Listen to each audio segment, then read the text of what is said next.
रोमांच और पूरा मजा अभी डाउनलोड करें और सुनने का मजा कई गुना बढ़ा दें। यदि जयपाल परिवार ने उनसे मदद मांगी और चाहा कि वे हस्तक्षेप करें और न्याय दिलाएं तो यह विराट के लिए एक कठिन स्थिति पैदा कर देगा। इसलिए ऐसी स्थिति से बचने के लिए उसने पहले ही इस संभावना को खत्म करने का फैसला किया। वह इस समय असुर भैरव से लड़ रहा है और जयपाल परिवार संभवतः तब तक इंतजार नहीं कर सकता जब तक कि भैरव के साथ उसकी लड़ाई खत्म न हो जाए, ताकि वह आकर न्याय कर सके। सूर्यवीर और तलवार संप्रदाय की ताकत को देखते हुए जयपाल परिवार इतनी देर तक टिक ही नहीं सकता।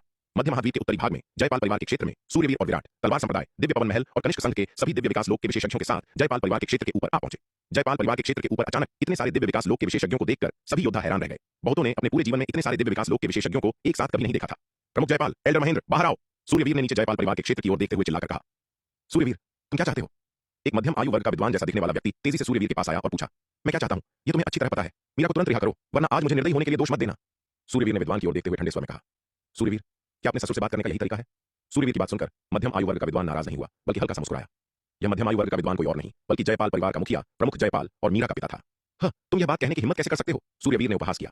मीरा के पिता के रूप में तुमने उसे किसी ऐसे व्यक्ति से शादी करने के लिए मजबूर किया जिसे वह प्यार नहीं करती थी और उसे इतने लंबे समय तक कैद में रखा। तुम मीरा के पिता कहलाने के लायक नहीं हो। सूर्यवीर के मन में इस ससुर के प्रति बिल्कुल भी सद्भावना नहीं थी, इसलिए उसके गुस्से भरे शब्द अत्यंत कठोर थे। अगर तुम ऐसा सोचते हो तो मुझे कुछ नहीं कहना है, प्रमुख जयपाल ने थोड़ी लाचारी के साथ कहा। इन वर्षों में मैंने वास्तव में मीरा के साथ गलत किया है। जयपाल, बकवास बंद करो और मीरा को तुरंत रिहा करो। मैं यहाँ तुम्हारी बकवास सुनने नहीं आया हूँ। सूर्यवीर ने ठंडे स्वर में कहा। अगर तुम मीरा को ले जाना चाहते हो तो मुझे कोई आपत्ति नहीं है, लेकिन दुर्भाग्य से कुछ लोग असहमत हैं। मैं वह फैसला खुद नहीं ले सकता। प्रमुख जयपाल ने एक फीकी मुस्कान के साथ कहा। बोलते समय वह मुड़ा और जयपाल परिवार के क्षेत्र की ओर चिल्लाया। एल्डर महेंद्र, अब आपके बाहर आने का समय है। आपने खुद उस समय कहा था कि अगर सूर्यवीर हमारे दरवाजे पर आया तो आप उसे मौके पर ही मार डालेंगे। अब अपना वादा पूरा करने का समय आ गया है। वैसे भी मुझे भरोसा नहीं है कि मैं सूर्यवीर को हरा सकता हूं। अगर आप आज सामने नहीं आते हैं तो मैं मीरा को सूर्यवीर के हवाले कर दूंगा, जैसा वह चाहता है। जयपाल परिवार के एक भव्य हॉल में स्लेटी वस्त्र पहने एक बूढ़े व्यक्ति ने प्रमुख जयपाल के शब्द सुनकर अत्यंत गंभीर चेहरा बना लिया। यह स्लेटी वस्त्र वाला बूढ़ा व्यक्ति कोई और नहीं बल्कि जयपाल परिवार का सबसे बड़ा एल्डर महेंद्र था। वही था जिसने मीरा और ठाकुर परिवार के युवा मालिक ठाकुर वीरेंद्र प्रताप के बीच शादी की साजिश रची थी। और जब मीरा का जयपाल परिवार से गुप्त रूप से भागना और सूर्यवीर की जीवन संगिनी बनना उजागर हुआ तो वही था जिसने उन दोनों का पीछा करने और मारने का आदेश दिया था। अंत में वही था जिसने मीरा को कैद करने और उसे सूर्यवीर से मिलने से रोकने पर जोर दिया था। एल्डर महेंद्र हमेशा से महत्वाकांक्षी रहा था। वह प्रमुख जयपाल की जगह लेना चाहता था और जयपाल परिवार का मुखिया बनना चाहता था। इसलिए उसने ठाकुर परिवार के साथ मिली भगत करने में संकोच नहीं किया और प्रमुख जयपाल के वंश को दबाने के लिए उनकी शक्ति का उपयोग किया। हालांकि प्रमुख जयपाल शक्तिशाली थे, लेकिन जयपाल परिवार की ताकत ठाकुर परिवार की तुलना में बहुत कम थी। ठाकुर परिवार के समर्थन से प्रमुख जयपाल का वंश बुरी तरह दब गया था। जयपाल परिवार के लगभग 2/3 दिव्य विकास लोक के एल्डर्स को एल्डर महेंद्र ने अपनी ओर कर लिया था, जो परिवार के मुखिया प्रमुख जयपाल के खिलाफ खड़े थे। इसलिए भले ही प्रमुख जयपाल परिवार के मुखिया थे, लेकिन कई मामलों में वे शक्तिहीन थे, यहाँ तक कि अपनी ही बेटी की शादी के मामले में भी। ऐसा इसीलिए था क्योंकि जयपाल परिवार के 2/3 एल्डर्स एल्डर महेंद्र द्वारा नियंत्रित थे, जिससे प्रमुख जयपाल की शक्ति बहुत कम हो गई थी। जब एल्डर महेंद्र ने सूर्यवीर को इतने सारे दिव्य विकास लोक के विशेषज्ञों का नेतृत्व करते हुए अपने दरवाजे पर देखा तो वह तुरंत घबरा गया। सूर्यवीर जिन दिव्य विकास लोक विशेषज्ञों का नेतृत्व कर रहा था उनकी संख्या बहुत अधिक थी। कुल संख्या 30 से अधिक थी। दिव्य विकास लोक के विशेषज्ञों की यह भारी संख्या, जो जयपाल परिवार के विशेषज्ञों की संख्या से लगभग 3 गुना थी, उनके खिलाफ एक जबरदस्त ताकत पैदा कर रही थी। यह तथ्य कि सूर्यवीर ने दिव्य विकास लोक के मध्य चरण में भी सफलता प्राप्त कर ली थी, उसे बेचैनी से भर रहा था। इसलिए इस दृश्य को देखने के बाद उसने सूर्यवीर के साथ सीधे टकराव पर विचार भी नहीं किया। इसके बजाय उसने तुरंत स्थान को चीर दिया और अपनी दिव्य चेतना अवतार को मध्य महाद्वीप की सीमा पर भेजा, ताकि वह दिवाकर से मदद मांग सके और उन्हें हस्तक्षेप करने के लिए कह सके। उस समय दिवाकर ने व्यक्तिगत रूप से एक आदेश जारी किया था कि दानव जाति के पूर्ण पैमाने पर आक्रमण के सामने मानव जाति के भीतर आंतरिक कलह मना है और आरोहण लोक से ऊपर के योद्धाओं को लड़ने से सख्त मना किया गया था। हालांकि यह आदेश अब व्यावहारिक रूप से अर्थहीन था। आखिरकार दाव संघ के भीतर युद्ध समर्थक और शांति समर्थक गुट एक से अधिक बार भिड़ चुके थे और यहाँ तक कि शांति समर्थक एल्डर शंकर, जो दिव्य विकास लोक के विशेषज्ञ थे, एल्डर रुद्र द्वारा मारे गए थे। फिर भी आरोहण लोक से ऊपर के योद्धाओं को लड़ने से रोकने वाला आदेश अनिवार्य रूप से एक मजाक बन गया था। फिर भी इसने उसे दिवाकर को इस मामले में मध्यस्थता करने के लिए मजबूर करने के लिए इसका उपयोग करने से नहीं रोका।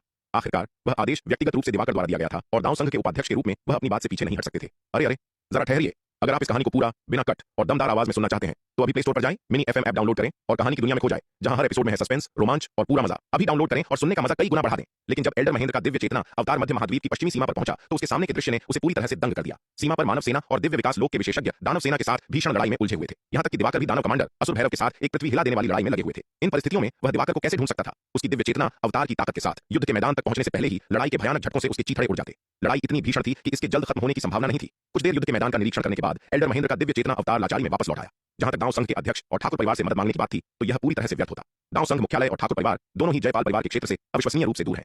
भले ही वे मदद करने को तैयार हों, यह दूर से पानी लाकर आग बुझाने की कोशिश करने जैसा होगा। जहां तक दाव संघ और ठाकुर परिवार के शक्तिशाली व्यक्तियों द्वारा चेतावनी जारी करने की बात है तो वह और भी बेकार होगा। सूर्यवीर और दाव संघ के अध्यक्ष ठाकुर परिवार पहले से ही जाने दुश्मन है। क्या वह उनकी चेतावनी मानेगा? यह एक मजाक होगा। यदि दाव संघ के अध्यक्ष ठाकुर परिवार या ठाकुर परिवार के किसी दिव्य विकास लोक के विशेषज्ञ ने सूर्यवीर को चेतावनी देने के लिए जयपाल परिवार में अपना दिव्य चेतना अवतार भेजने की हिम्मत की तो सूर्यवीर शायद उनके दिव्य चेतना अवतारों को नष्ट कर देगा, यह सुनिश्चित करते हुए कि वे कभी वापस न आए। इसके अलावा एल्डर महेंद्र को विश्वास नहीं था कि दाव संघ के अध्यक्ष ठाकुर परिवार कोई भी अपने दिव्य विकास लोक विशेषज्ञ के दिव्य चेतना अवतार को स्थान चीरकर जयपाल परिवार पर उतरने के लिए भेजने की हिम्मत करेगा। एल्डर महेंद्र का दिव्य चेतना अवतार अभी जयपाल परिवार के पैतृक घर लौटा ही था कि उसने प्रमुख जयपाल की चिल्लाहट सुनी। एक पल में एल्डर महेंद्र का चेहरा गंभीर रूप से काला पड़ गया। ये बूढ़ा लोमड़ी प्रमुख जयपाल स्पष्ट रूप से उसे बलि का बकरा बनाने की कोशिश कर रहा था।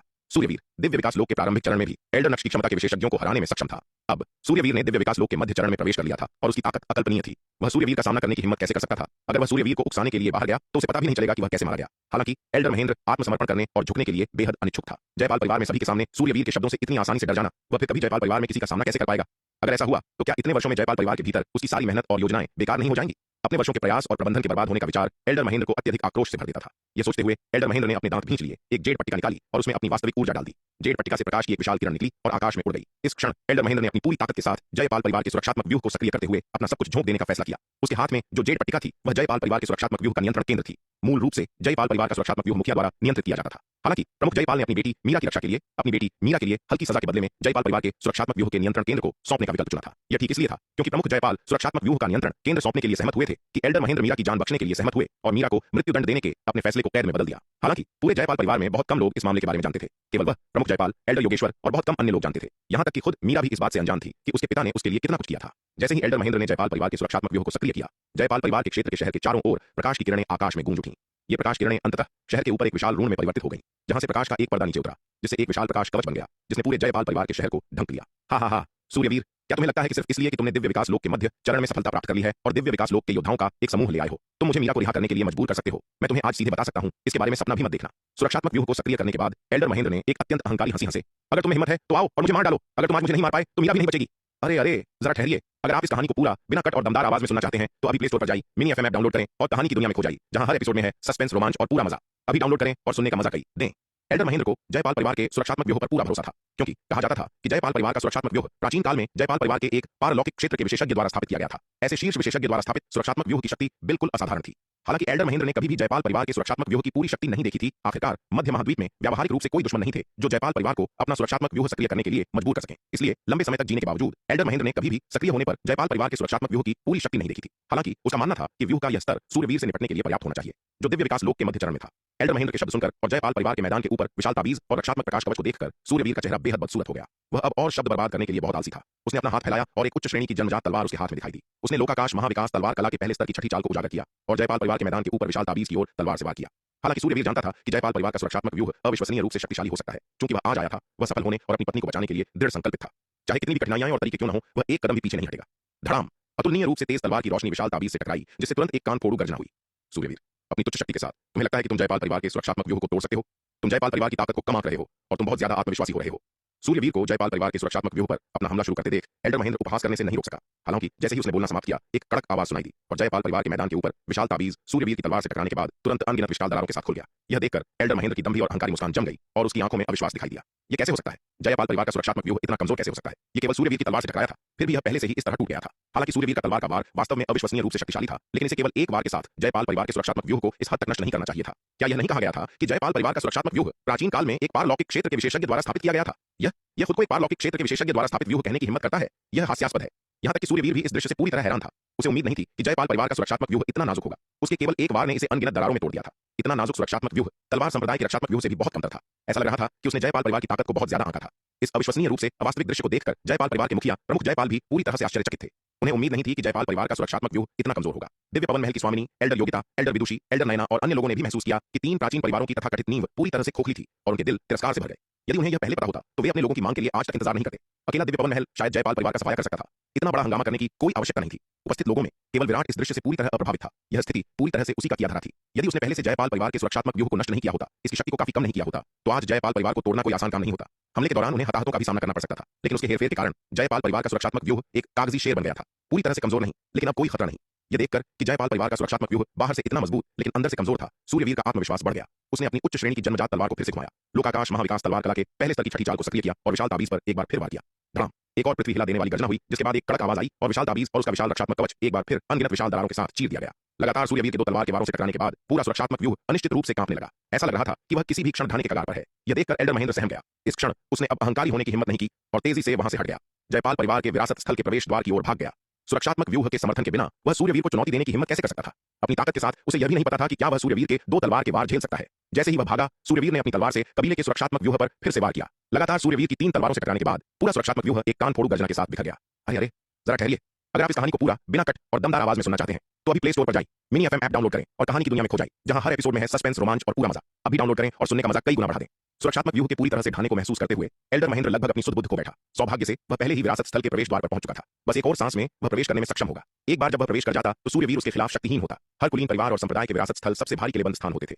सूर्यवीर कबीले के सुरक्षात्मक व्यूह को तोड़ने में सक्षम हो सकता है, लेकिन वह विरासत स्थल की सुरक्षा को तोड़ने में सक्षम नहीं हो सकता है। हालांकि जैसे ही वह विरासत स्थल में प्रवेश करने वाला था, एक अतुलनीय रूप से तेज तलवार की रोशनी उसकी ओर बढ़ी। एल्डर महेंद्र को अपनी पीठ में तेज दर्द महसूस हुआ। उसे सूर्यवीर की तलवार से जोर से मारा गया था। भयानक तलवार के वार ने उसके आंतरिक अंगों को लगभग चकनाचूर कर दिया। उसका मध्य श्रेणी का जन्मजात रक्षात्मक चोला इस एक ही वार से लगभग पूरी तरह नष्ट हो गया था। एल्डर महेंद्र ने जरा भी लापरवाही करने की हिम्मत नहीं की। अपनी गंभीर चोटों के बावजूद उसने जयपाल परिवार के विरासत स्थल में छलांग लगा दी। उसे यकीन था कि अगर उसे सूर्यवीर से लगातार 2 तलवार के वार झेलने पड़े तो वह निश्चित रूप से मर जाएगा। सिर्फ एक वार ने उसकी आधी जान ले ली थी, और वह भी सिर्फ इसलिए क्योंकि उसका मध्य श्रेणी का जन्मजात रक्षात्मक चोला बरकरार था।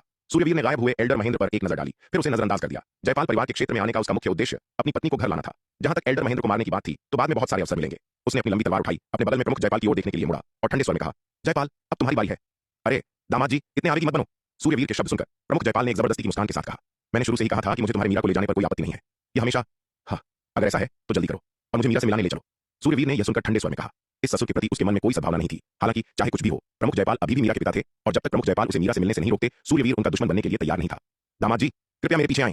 प्रमुख जयपाल ने सूर्यवीर के रवैये की बिल्कुल परवाह नहीं की और अभी भी एक जबरदस्ती की मुस्कान के साथ कहा। इसके साथ उसने पहल की और रास्ता दिखाया। जयपाल परिवार के भीतर जबकि एल्डर महेंद्र के कई समर्थक थे, सूर्यवीर की जबरदस्त शक्ति को देखकर उनके परिवार के सुरक्षात्मक व्यूह को 3 तलवार के वारों से चकनाचूर करना और दूसरे वार से एल्डर महेंद्र को गंभीर रूप से घायल करना, वे अब आगे आने की हिम्मत नहीं कर रहे थे। जब एल्डर महेंद्र भी भाग गया था, एल्डर महेंद्र के लिए उनका समर्थन केवल व्यक्तिगत लाभ के लिए था। उनके पास सूर्यवीर को उकसाने और अपनी जान जोखिम में डालने का कोई कारण नहीं था। इसके अलावा प्रमुख जयपाल आखिरकार जयपाल परिवार के मुखिया थे और एल्डर महेंद्र के हस्तक्षेप के बिना कुछ ही लोग उनका विरोध करने की हिम्मत करते थे। इसलिए सूर्यवीर द्वारा जयपाल परिवार के सुरक्षात्मक व्यूह को चकनाचूर करने और एल्डर महेंद्र को गंभीर रूप से घायल करने के बाद बाकी सब कुछ सामान्य रूप से हुआ।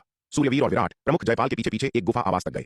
प्रमुख जयपाल ने प्रवेश द्वार की रखवाली कर रहे एक अर्धचरण दिव्य विकास लोक के योद्धा को गुफा का पत्थर का दरवाजा खोलने का निर्देश दिया। गेट की रखवाली कर रहा अर्धचरण दिव्य विकास लोक का योद्धा हालांकि एल्डर महेंद्र का आदमी था। इन परिस्थितियों में प्रमुख जयपाल के आदेशों की अवहेलना करने की हिम्मत नहीं कर सकता था और उसने आज्ञाकारी रूप से पत्थर का दरवाजा खोल दिया।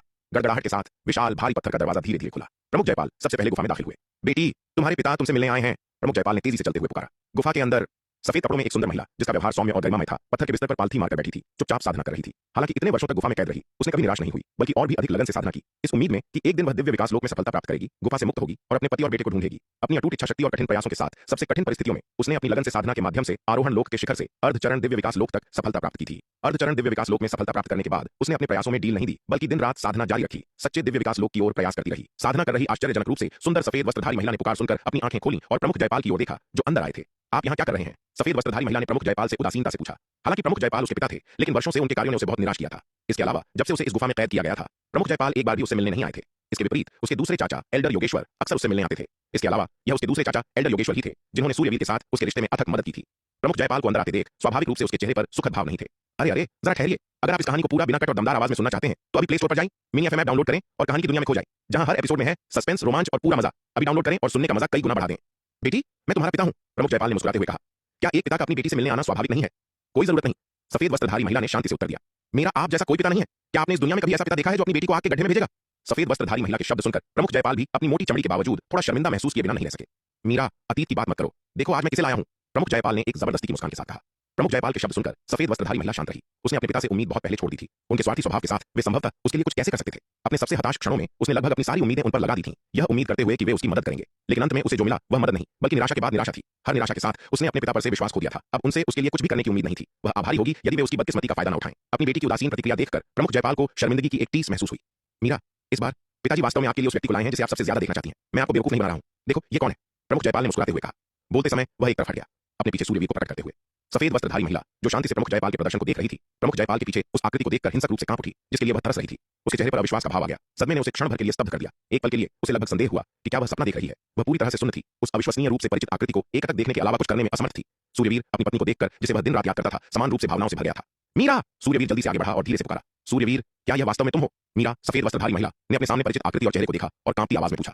बोलते समय वह अपने कांपते हाथ को बढ़ाने और उस चेहरे को धीरे से सहलाने से नहीं रोक सकी, जिसके लिए वह तरस रही थी।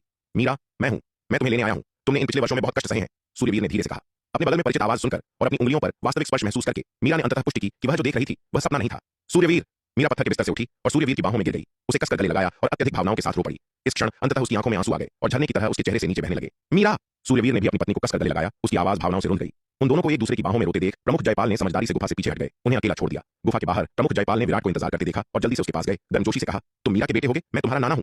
आप मेरे नाना हैं या नहीं, ये मेरे माता पिता को तय करना है, आपको नहीं। विराट ने उनकी ओर देखा और उदासीनता से कहा, अरे अरे जरा ठहरिए, अगर आप इस कहानी को पूरा बिना कट और दमदार आवाज में सुनना चाहते हैं तो अभी प्ले स्टोर पर जाइए, मिनी एफएम ऐप डाउनलोड करें और कहानी की दुनिया में खो जाए, जहां हर एपिसोड में है सस्पेंस, रोमांच और पूरा मजा। अभी डाउनलोड करें और सुनने का मजा कई गुना बढ़ा दें। चूंकि उसके अपने पिता ने इस बूढ़े को अच्छा भाव नहीं दिया था, इसलिए यह स्पष्ट था कि यह बूढ़ा अच्छा व्यक्ति नहीं था। हालांकि खून के रिश्ते से यह बूढ़ा वास्तव में उसका नाना था, लेकिन उसे स्वीकार करना है या नहीं, यह उसके माता पिता की इच्छा पर निर्भर करता था। प्रमुख जयपाल को झिड़क दिया गया और वे शर्मिंदा महसूस करने लगे। हालांकि वे हमेशा मोटी चमड़ी के थे और इसके अलावा यह उनका नाती था, इसलिए वे नाराज नहीं थे। आखिरकार वे अभी भी परिवार थे। विराट के उदासीन रवैये को देखकर प्रमुख जयपाल ने फिर से उसके करीब आने की कोशिश नहीं की, बल्कि मुड़े और गुफा से चले गए। तीनों को अकेला छोड़ दिया। गुफा के अंदर सूर्यवीर और मीरा ने एक दूसरे को गले लगाया और थोड़ी देर के लिए रोए। अपनी भावनाओं को बाहर निकालने के बाद मीरा ने धीरे से सूर्यवीर को दूर धकेला, उसकी ओर देखा और पूछा, वैसे सूर्यवीर, हमारा बेटा कहाँ है, वह कैसा है? इन वर्षों में सूर्यवीर को याद करने के अलावा उसने अपने बेटे को भी बहुत याद किया था। यह सोचकर कि कैसे उसके बेटे को उससे अलग होने के लिए मजबूर किया गया था जब वह अभी भी एक शिशु था, उसका दिल दुखता था। हमारा बेटा ठीक है, सूर्यवीर ने मुस्कुराते हुए कहा। बोलते समय वह मुड़ा और गुफा के बाहर की ओर चिल्लाया, ए लड़के, अब अंदर आ जाओ। अपने पिता की पुकार सुनकर विराट ने जल्दी से गुफा में प्रवेश किया। अपनी मां के साथ अपनी आसन्न मुलाकात के बारे में सोचकर, जिसे उसने पहले कभी नहीं देखा था, विराट प्रत्याशा, उत्तेजना और घबराहट से भर गया था। उसका दिल भावनाओं का एक मिश्रण था जिसे वर्णित करना कठिन था। आखिरकार उसने बचपन से अपनी मां को कभी नहीं देखा था और अनगिनत बार उनकी उपस्थिति की कल्पना की थी। अपनी जैविक मां को एक दिन देखने के लिए तरस रहा था। अब उसका लंबे समय से संजोया सपना आखिरकार सच होने वाला था। इस क्षण उसकी उत्तेजना, प्रत्याशा और घबराहट अकल्पनीय थी। यहां तक कि आमतौर पर शांत और संयमित रहने वाले विराट के कदम भी थोड़े लड़खड़ा गए। विराट ने सावधानी से गुफा में प्रवेश किया और मीरा के सामने आया। अपने सामने सौम्य, गरिमामय और उत्कृष्ट रूप से सुंदर सफेद वस्त्रधारी महिला को देखकर विराट क्षण भर के लिए स्तब्ध रह गया। इस सफेद वस्त्रधारी महिला की छवि उसकी मां की उस छवि से बिल्कुल मेल खाती थी जिसकी उसने अनगिनत बार कल्पना की थी। उस रक्त संबंध को महसूस करते हुए विराट के दिल को जैसे अपना घर मिल गया। बेटा, तुम मेरे बेटे हो। अपने सामने नीले वस्त्र वाले युवक को देखकर मीरा भावनाओं से भर गई। उसने अपना कांपता हुआ हाथ बढ़ाया और धीरे से विराट के चेहरे को सहलाया, यह सोचते हुए कि जब वे वर्षों पहले अलग हुए थे, उसका बेटा अभी भी एक शिशु था और अब ऐसा लग रहा था जैसे कल ही वह इतना बड़ा हो गया था। इतने साल बीत चुके थे और उसने अंततः उस बेटे को देखा जिसे उसने अनगिनत दिनों और रातों तक याद किया था। भावनाओं से अभिभूत मीरा की आंखों में फिर से आंसू आ गए। मां, विराट ने धीरे से पुकारा। उसका दिल भावनाओं से धड़क रहा था। हाँ, मीरा ने पुकार सुनते ही तुरंत उत्तर दिया, मेरा बेटा बड़ा हो गया है। इस लंबे समय से प्रतीक्षित पुकार को सुनकर मीरा की खुशी के आंसू फिर से बह निकले, क्योंकि उसने असीम खुशी के साथ कहा, मीरा, आज हम तीनों के पुनर्मिलन का एक दुर्लभ और अद्भुत दिन है। तुम क्यों रो रही हो? सूर्यवीर ने मुस्कुराते हुए कहा, मैं बस इतनी खुश हूं कि मैं खुद को रोक नहीं पा रही हूं, तुम क्या जानो? मीरा ने अपने आंसू पोंछे और बोलते समय उसकी ओर देखा। वैसे मेरे पिता अचानक इतने दयालु क्यों हो गए कि उन्होंने तुम सबको आज मुझसे मिलने दिया? मीरा ने पूछा। उसकी भावनाएं थोड़ी शांत हो गईं। हाँ, उनके पास सहमत होने के अलावा कोई विकल्प नहीं था। यह केवल इसलिए है क्योंकि वह तुम्हारे पिता हैं कि वे ऐसा कर रहे हैं, अन्यथा मैं उनसे भी निपट लेता। सूर्यवीर ने बोलते समय नाक सिकोड़ी। मां, यह इसलिए नहीं है क्योंकि जयपाल परिवार का अचानक हृदय परिवर्तन हो गया। हम लड़कर अंदर आए हैं, विराट ने मुस्कुराते हुए कहा। सूर्यवीर और विराट के शब्द सुनकर मीरा ने अचानक देखा कि सूर्यवीर पहले से ही एक मध्य चरण दिव्य विकास लोक का विशेषज्ञ था। पहले उसने अपनी उत्तेजना के कारण सूर्यवीर के साधना स्तर पर ध्यान नहीं दिया था, लेकिन अब जब उसे एहसास हुआ कि सूर्यवीर की साधना पहले से ही दिव्य विकास लोक के मध्य चरण में थी, तो वह सदमे और खुशी से चिल्ला पड़ी, सूर्यवीर, तुमने दिव्य विकास लोक के मध्य चरण में कब सफलता प्राप्त की?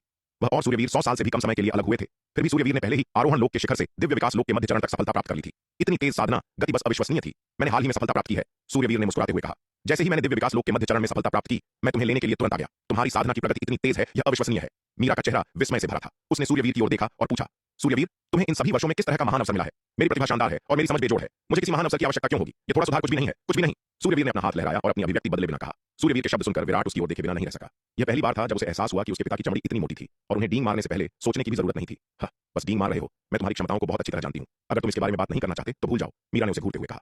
हालांकि सूर्यवीर की मार्शल आर्ट प्रतिभा उत्कृष्ट थी, लेकिन वह 100 साल से भी कम समय में आरोहण लोक के शिखर से दिव्य विकास लोक के मध्य चरण तक सफलता प्राप्त नहीं कर सकता था। सूर्यवीर की इसे हासिल करने की क्षमता निश्चित रूप से किसी बड़ी किस्मत से उपजी होगी। हालांकि अगर सूर्यवीर इस रहस्य को उजागर नहीं करना चाहता था, तो वह उसे मजबूर नहीं करेगी। अपनी पत्नी द्वारा इतनी स्पष्ट रूप से उजागर किए जाने पर सूर्यवीर भी अपनी मोटी चमड़ी के साथ शर्मिंदा हुए बिना नहीं रह सका। लेकिन उसने अपनी पत्नी पर भड़कने की हिम्मत नहीं की। बगल में विराट की ओर देखने के लिए मुड़ा, केवल विराट को गुप्त रूप से हंसते हुए पा। हे लड़के, तुम किस बात पर हंस रहे हो? सूर्यवीर ने गुस्से में कहा। विराट के सिर पर थप्पड़ मारा। विराट को अपने पिता के थप्पड़ से बहुत अन्याय महसूस हुआ। क्या वह हंस भी नहीं सकता था? हालांकि इससे पहले कि वह विरोध भी कर पाता, मीरा ने सूर्यवीर को घूरा और गुस्से में चिल्लाई, सूर्यवीर, तुम क्या कर रहे हो? तुम मेरे बेटे को बिना किसी कारण के क्यों मार रहे हो? मीरा का गुस्सा देखकर सूर्यवीर ने जल्दी से माफी मांगते हुए मुस्कुराया। मीरा, मैं बस इस लड़के के साथ मजाक कर रहा था।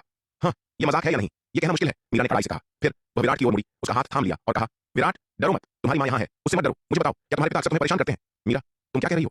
क्या मैं एक पिता के रूप में अपने ही बेटे को बिना किसी कारण के परेशान करूंगा? सूर्यवीर ने जल्दी से प्रतिवाद किया। अपने आमतौर पर दबंग पिता को अपनी मां के प्रति इतना विनम्र देखकर विराट को गुप्त संतुष्टि की लहर महसूस हुई। तो उसके पिता वास्तव में अपनी पत्नी से डरते थे। ऐसा लगता है कि उसकी मां के समर्थन के साथ उसे अब बात बात पर पिटने की चिंता करने की जरूरत नहीं है। हाँ, मैं इन सभी वर्षों में अपने बेटे के पास नहीं रही। कौन जानता है कि तुमने उसके साथ कैसा व्यवहार किया? मीरा ने उसकी ओर देखा और ठंडे स्वर में नाक सिकोड़ी। खैर मीरा, चलो जल्दी घर चलते हैं, देर हो रही है। सूर्यवीर को डर था कि विराट अपनी मां को बता देगा कि वह उसे कैसे पीटता था, इसलिए उसने जल्दी से विषय बदल दिया। एक दुर्लभ मध्य चरण दिव्य विकास लोक विशेषज्ञ के रूप में उसकी वर्तमान स्थिति से मूर्ख मत बनो। अपनी पत्नी के सामने वह अभी भी कोई साहस नहीं जुटा पा रहा था। अरे अरे, जरा ठहरिए, अगर आप इस कहानी को पूरा बिना कट और दमदार आवाज में सुनना चाहते हैं तो अभी प्ले स्टोर पर जाइए, मिनी एफएम ऐप डाउनलोड करें और कहानी की दुनिया में खो जाए, जहां हर एपिसोड में है सस्पेंस, रोमांच और पूरा मजा। अभी डाउनलोड करें और सुनने का मजा कई गुना बढ़ा दें। मां, चलो पहले घर चलते हैं, हम घर पहुंचकर दूसरी बातों पर बात कर सकते हैं। विराट ने जल्दी से हामी भरी। फिलहाल उसे अपने पिता का सम्मान रखना था, लेकिन अगर उन्होंने फिर से उसके प्रति अहंकारी व्यवहार करने की हिम्मत की तो वह अपनी मां को अपने अतीत के बारे में सब कुछ बता देगा। अपने बेटे के शब्द सुनकर मीरा की अभिव्यक्ति तुरंत नरम हो गई। उसने मुस्कुराते हुए कहा, ठीक है, चलो पहले घर चलते हैं। सूर्यवीर और मीरा एक दूसरे के बगल में गुफा के बाहर की ओर चले, जबकि विराट समझदारी से पीछे रह गया, उनके पीछे पीछे चल रहा था। गुफा के ठीक बाहर मीरा ने दिव्य पवन महल की स्वामिनी महारानी रेणुका को अपना इंतजार करते देखा। दीदी, महारानी रेणुका की आंखें मीरा को देखते ही तुरंत लाल हो गईं। वह और मीरा बहनों की तरह थीं। उनका बंधन गहरा था। सूर्यवीर से मिलने से पहले ही उनका रिश्ता बहुत मजबूत था। रेणुका, मीरा भी महारानी रेणुका को देखकर उतनी ही खुश थी। दीदी, महारानी रेणुका, जिनकी आंखें लाल थीं, मीरा की बाहों में गिर गईं, उसे कसकर गले लगाया, उनके चेहरे से आंसू बह निकले। इस क्षण उसे लगा जैसे उसे अपना सहारा मिल गया है। अपने पूर्व गुरु के अलावा केवल मीरा ही उसे इतना बड़ा भावनात्मक सहारा दे सकती थी। रेणुका, मीरा ने भी महारानी रेणुका को कसकर गले लगाया। उसकी आंखों में फिर से आंसू आ गए। वह और रेणुका हर सुख दुख में दोस्त बन गई थीं। वर्षों पहले जब वह जयपाल परिवार से भागी थी और बिना किसी उद्देश्य के भटक रही थी, रेणुका उसकी पहली सच्ची दोस्त थी। महारानी रेणुका के साथ उसका बंधन सूर्यवीर के साथ उसके बंधन से कम मजबूत नहीं था। एकमात्र अंतर यह था कि एक बहन का स्नेह था और दूसरा वैवाहिक स्नेह था। इसके अलावा वह रेणुका के साथ दोस्ती करने के बहुत बाद एक यात्रा के दौरान सूर्यवीर से मिली थी। उसने सूर्यवीर की तुलना में रेणुका के साथ कहीं अधिक समय बिताया था। उन दोनों को कसकर गले मिलते देख विराट ने मन ही मन सोचा, भविष्य में इस मौसी रेणुका को उकसाने से बचना ही सबसे अच्छा है। न केवल उनके पास उसके पिता का समर्थन था, बल्कि अब उनके पास उसकी मां का भी समर्थन था। अगर उसने उन्हें नाराज किया तो संभवतः उसे न केवल उनसे बल्कि अपने माता पिता से भी मार पड़ेगी। मीरा और दिव्य पवन महल की स्वामिनी ने थोड़ी देर के लिए एक दूसरे के सामने अपना दिल खोल दिया। फिर दिव्य पवन महल की स्वामिनी ने अपने आंसू पोंछे और खुशी से मीरा के साथ उसकी बगल में चली गई। यह देखकर सूर्यवीर ने भी समझदारी से एक कदम पीछे हट लिया और दोनों के पीछे हो लिया। रेणुका, मुझे उम्मीद नहीं थी कि तुमने भी दिव्य विकास लोक में सफलता प्राप्त कर ली है। ऐसा लगता है कि हम तीनों में मेरी मार्शल आर्ट प्रतिभा अभी भी सबसे खराब है। मीरा ने चलते हुए आह भरकर कहा। अपनी दशकों की कैद के दौरान जब वह अंततः बाहर निकली तो उसने पाया कि सब कुछ बदल गया था। समय की छोटी अवधि एक जीवन काल पहले की तरह महसूस हुई। उसका पति सूर्यवीर एक मध्य चरण दिव्य विकास लोक विशेषज्ञ बन गया था, जो उसके पिता प्रमुख जयपाल से भी अधिक शक्तिशाली था। और उसकी सबसे अच्छी दोस्त महारानी रेणुका ने भी दिव्य विकास लोक में सफलता प्राप्त कर ली थी। बेशक जबकि मीरा मिलीजुली भावनाओं से भरी थी, वह अपनी सबसे अच्छी दोस्त की सफलता के लिए वास्तव में खुश थी। दीदी, दिव्य विकास लोक में मेरी सफलता मेरी असाधारण मार्शल आर्ट प्रतिभा के कारण नहीं थी, बल्कि विराट द्वारा प्रदान किए गए अविश्वसनीय रूप से अद्भुत साधना संसाधनों के कारण थी। महारानी रेणुका ने कहा, न केवल मैं बल्कि हमारे दिव्य पवन महल के सभी 20 योद्धाओं ने अब दिव्य विकास लोक में सफलता प्राप्त कर ली है। यह सब विराट के उन संसाधनों के कारण है। क्या तुम्हारे दिव्य पवन महल में पहले से ही 20 योद्धा हैं जिन्होंने दिव्य विकास लोक में सफलता प्राप्त कर ली है? यह सुनकर मीरा बहुत हैरान हुई। यह सही है? महारानी रेणुका ने सिर हिलाया। यह सुनकर मीरा सदमे से अवाक रह गई। 20 दिव्य विकास लोक विशेषज्ञ, इतनी बड़ी संख्या! यह पूरे जयपाल परिवार के सभी दिव्य विकास लोक विशेषज्ञों से अधिक था। सिर्फ कुछ दशकों में दिव्य पवन महल 5 प्रमुख संप्रदायों में से एक ने वास्तव में ताकत के मामले में 3 प्राचीन कुलीन परिवारों में से एक जयपाल परिवार को पीछे छोड़ दिया था। अगर उसने इसे अपनी सबसे अच्छी दोस्त से नहीं सुना होता तो मीरा इस पर कभी विश्वास नहीं करती। लंबी चुप्पी के बाद मीरा को होश आया और उसने महारानी रेणुका की ओर देखा। पूछा, रेणुका, क्या तुम कह रही हो कि तुम और दिव्य पवन महल इतनी तेजी से विकसित होने में सक्षम थे क्योंकि विराट के कारण?